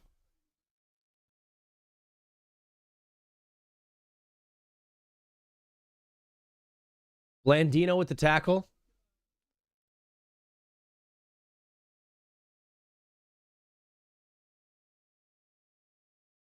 The center and the guard got blown up.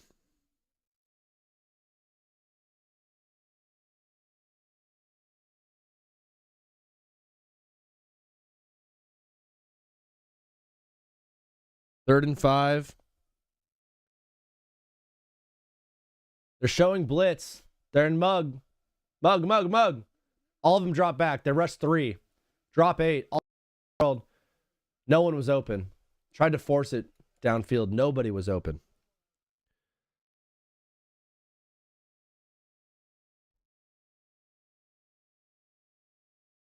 Three and out.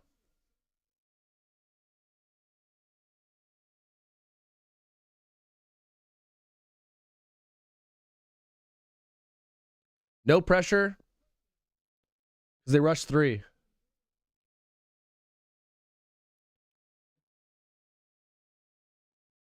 Oreo, you're good, bro. We're chilling.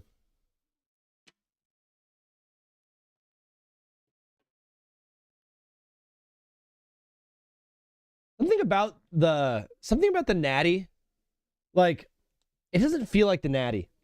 For whatever reason, like the semifinal games feel more. I feel like the semifinal games just have more weight to them. Is that weird? It's like the semifinal and the quarterfinal stuff, I feel like has more weight than the actual national championship game. I don't know what that is. And I don't think it's accurate either. But I think for a lot of teams, like just getting to the Natty is like a huge win. I think it's maybe because it's on a Monday. Is it because it's on a Monday? Tom Brady's at the game? Why? I know why, because he lives in Miami. Bro, he's wearing a hoodie in Miami. It must be kind of chilly down there. I like the way you do it right there.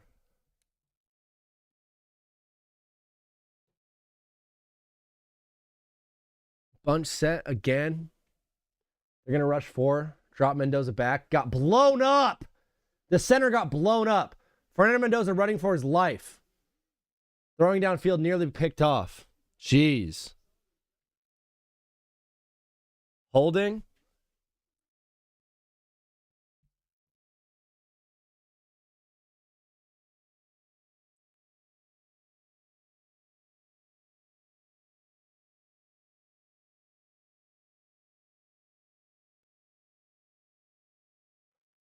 Dude, there's going to be pressure on Fernando Mendoza tonight. We have not really seen this much.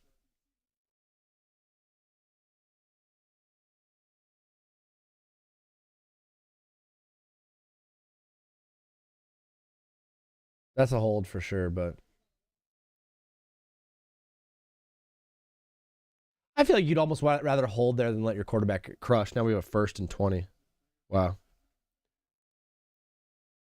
They're putting 77 so far or 37 in the backfield a lot. They're running a fullback. Bad tackle. Missed tackle. Oh my gosh. Huge. Cooper Jr.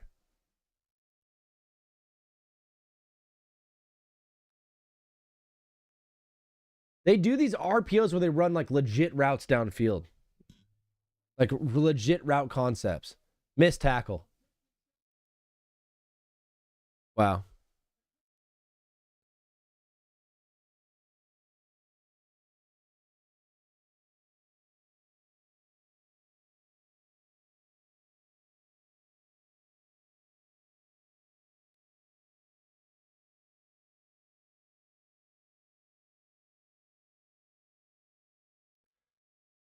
First and 20, they got the first down there. Score so far, 0-0. Queen Leah, what up? Queen Leah, welcome to the show. 2nd and 4. 37 is still in the backfield there. Ball start.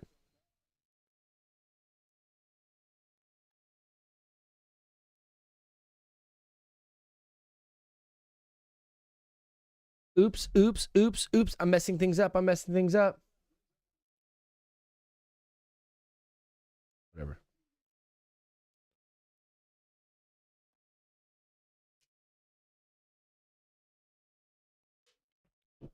Not good.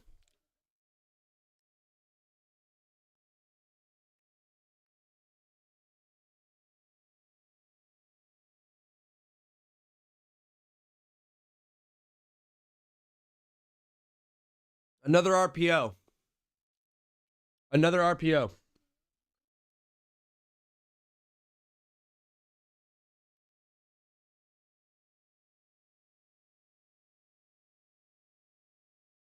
Surratt.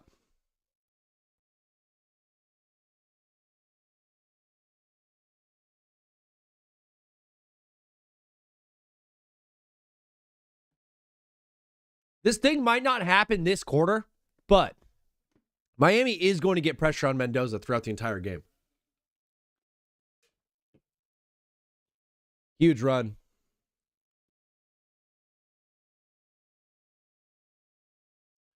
Emby.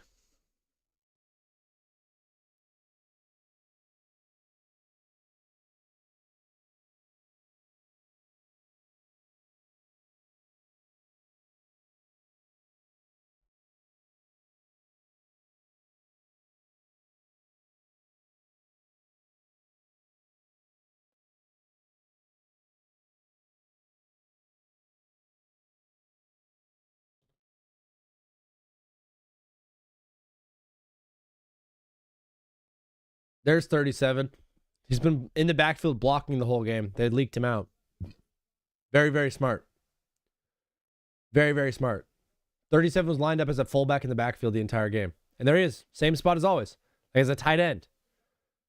And they send him out and no one covers him. Because both linebackers are in zone and neither of them decided to cover the middle of the field. Smart.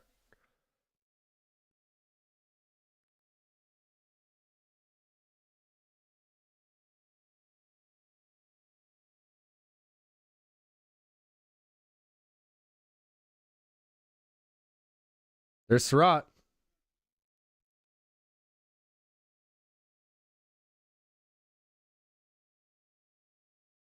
Surratt, that was a little out. It's easy. If they're giving you 6 yards like that, take it. The corner is afraid of Surratt beating them deep. So they're going to just say, okay, we'll just take that. We'll take that 5 yards. Empty now. With an extra blocker in, gets crushed. Fernando Mendoza gets crushed. Blindside. That's not Mesidor.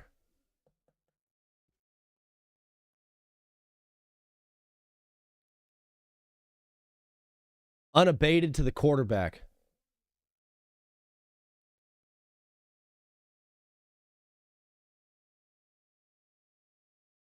Mendoza crushed. One read Mendizi.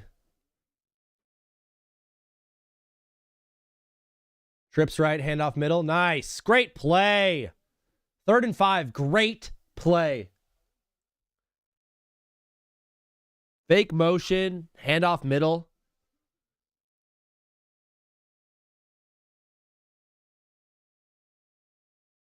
Was that Black?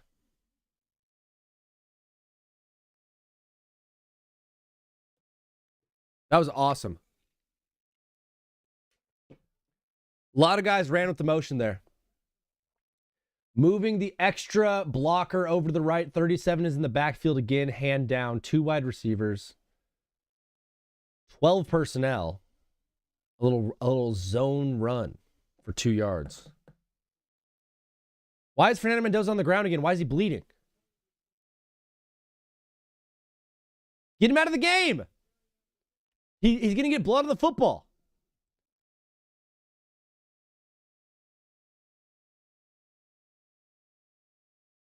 Cracked him. Mendoza got cracked. That's not a penalty.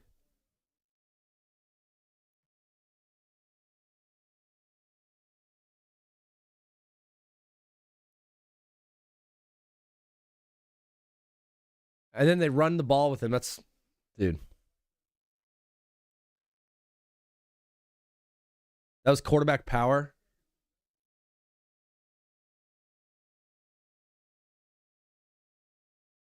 This is a good drive from Indiana. This is a good drive from Indiana. This is 1, 2, 3, 4, 5, 6. This is the 11th play of the drive. 3rd and 6.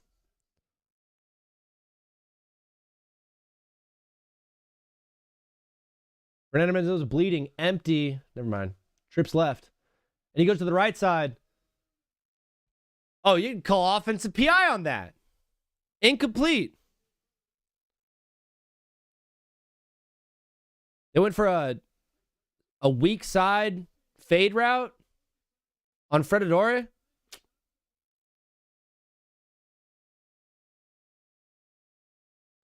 Interesting call there. Weak side fade route. On the 3rd and 5 you had earlier, you ran that fake motion and you ran it right up the middle with Black to get the 3rd down earlier in this drive. I don't know why you don't go motion again on that play and potentially either hand it off or fake the motion. It's good.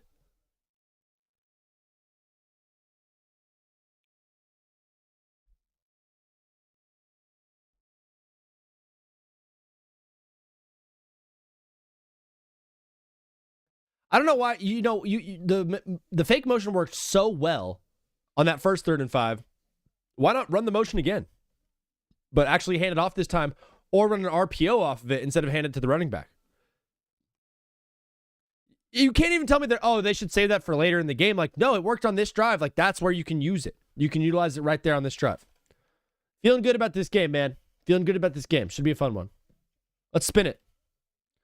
We have 2 more things to cover. Sean McDermott and the Seahawks and Niners. Most shows have already covered these types of things. You know what I mean? But this show is a little bit different, brother. This show's a little bit different. As just finally, we get to the Sean McDermott talk. The thing that everybody's been wanting to hear. The thing that everyone has been getting on and on about is this Shawnee McDeezy. Sean McDizzle. Dermy McShotshot. Hottie McShitty. Whoa. Oh my gosh. Did not. Okay, let's pretend that didn't happen. Wow, let's pretend that did not happen. I'm bad. I'm in trouble. Watching the Bills lost to Denver, I was not necessarily watching it and thinking like, wow, the coaching stinks. I was more looking at it like, Josh Allen's playing horrible and this roster is not that good. It's always been questions about the roster with Buffalo. It's never been a question of Sean McDermott or coaching in general. We can talk about the injuries to the pass catchers, but like even just turn injuries off for a second. Like Josh Allen has all of his guys. He never really had a roster in the beginning with no injuries at all that were like, yes, this is a Super Bowl roster. The only reason there were Super Bowl aspirations for the Bills was because of Josh Allen. Not once have we looked at this Bills team and said, this roster is awesome. Because Brandon Beane is not a good GM. Yet, Sean McDermott's fired today because of what happened on the field. If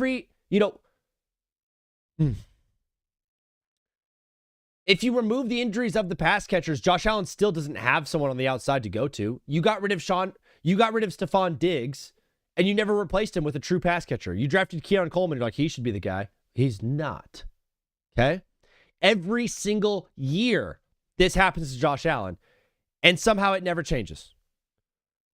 Per Benjamin Solak from ESPN, since 2018 when Brandon Beane drafted Josh Allen, they have made 56 draft picks since then. 2 of them have made it to a Pro Bowl. Sean McDermott has been fired today. But the reason the Bills lost is because of Josh Allen and what Brandon Beane has done to that organization.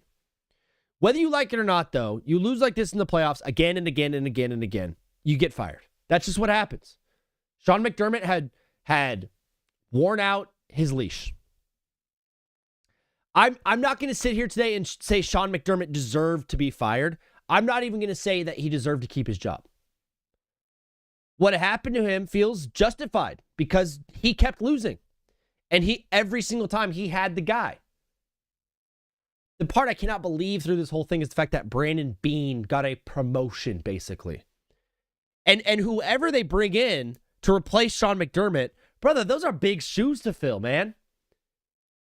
Those are really, really big shoes to fill. He's been great.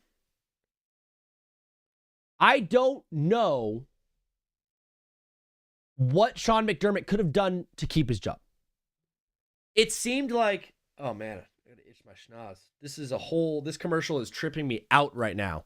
There's an Apple commercial about people with disabilities in college. People are typing with their feet right now. I love that for them. Brother, this is tripping me out. There are a bunch of people with disabilities on the TV right now. And I love that. I think you should 100% be able to be in commercials if you're missing an arm and a leg or something like that. Or you have no hands, or you have to type with your feet, or you're in a wheelchair, like some of these folks are. Or there's blind folks in here, there's deaf folks in here, there's armless people. There are people with short arms, or like that one little short leg thingy. Brother, I am so for supporting people with, how do I put it, disabilities and stuff like that. I just like, I wasn't expecting it. It's like your first time seeing something like, you're like, Joe, whoa. I wasn't expecting it. Caught me off guard. It can be, how do you react when someone walks in with no arm? I saw a dude walking in the middle of the street the other day, and like I was making a turn, and he like turned to look at me. He had no hands. He had arms, but he had no hands. And like, the first thing you do is you look at the man in the eyes, and then in your peripherals, you see, wait a second, there's something different. And then you look at the hands, and then you stare straight at the lack of hands. And you're like, this guy has no hands. And then you come back up, and you look back at his face again. But like, now forever in your mind, you're like, this guy has no hands. It's just something that happens. With disabilities like that, it takes like a few times to get to know the person, to like not see the disability. And it's so unfortunate and so sad. But for a lot of people, all we see them as is the thing that is wrong with them. How would you like it if every time someone saw you, all they saw was your biggest insecurity? For most of us, our great insecurity is on the inside. It's something that can be hidden. But for those that are less fortunate and those who are disabled, their greatest insecurity and source of frustration is leaked out from their inner psyche onto their physical being. Or should I say the other way? Their physical being has seeped into... You know what I'm trying to say. A happy MLK Day, everybody. Shout out to Martin Luther King Jr. Beast of a guy. Gave a great speech. Had a lot of courage. He was a graduate from Boston University, and so was I. Does that say a lot about me? Yeah, it does. Cut from the same cloth. Very similar type of guy to me, and MLK are very similar type guys. 1st and 10, drops back. Horrible throw. Awful throw. Should have been picked.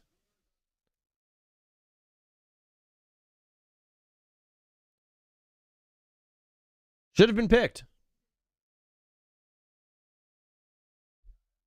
Do I know who else went to Boston University? I do. There's a very famous political commentator who is on Rumble. I believe his name is Nick Fuentes. He went to Boston University as well.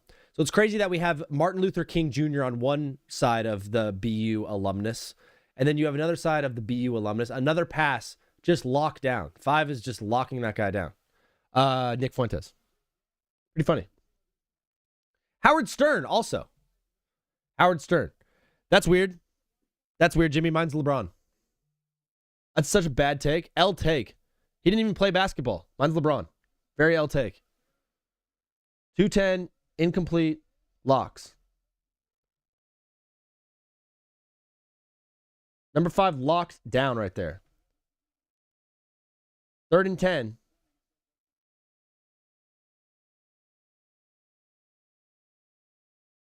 Now they blitz, and he gets sacked.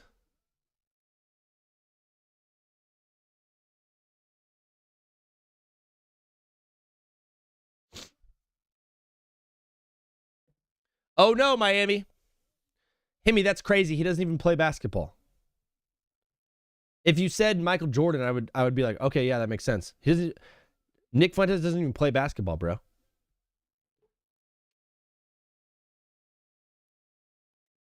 I saw videos of him with like Vitaly and I don't know if it was Vitaly, like Andrew Tate and some guys at like a Miami club. He looked so uncomfortable, and everyone's like, look at how big of a weirdo Nick Fuentes is. He's so uncomfortable at this club. I'm like, bro, have you been to a club? Have you been to a legit club, like in Miami or Vegas? Because I've been to plenty of them. Never enjoyed myself a single time. I don't drink, so that hurts. But clubs, bro, clubs stink. If you have a friend who's like, let's go to the club, that friend is not like very chill, bro. Clubs are not a fun place to go. You can't talk to the homies. Talking to girls is like, I'm not sitting here like I'm an incel. Talking to girls is hard. I'm saying, I don't want to talk to the girl and be like this. Oh, yeah, that's cool. Oh, I have a brother. He's older. You're like screaming in her ear just to talk to her. And she's like talking to you, but it's so uninteresting. It's just the most, and in the background, like, so annoying. Clubs stink. Loss of 7. OMG. I got my colors all wrong on this, by the way.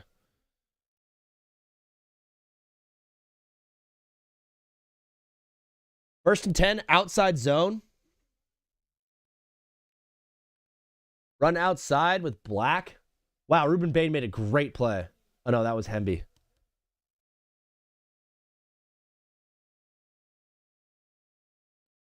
Second and 16?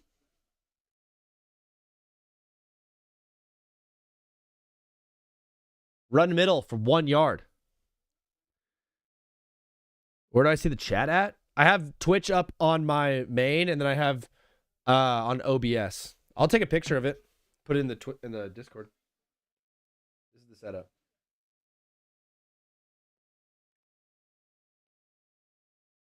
$216 run middle. That was Hemby again. It's like, why are they're every single drive they're switching Hemby and Black. Hemby Black. 3rd and 15. What are you guys dialing up? Last time they had 3rd and 15, they converted. They had 2nd and 20, actually. Screen. Good tackle. Screen. Sniffed out.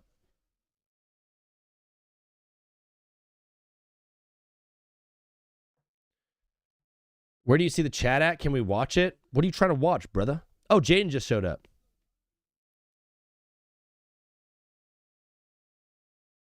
Oh, can you watch the game? I can't play the game. I'll get in trouble with Twitch. And I'm on YouTube. I need to get off YouTube. If I'm on YouTube... Oh, no.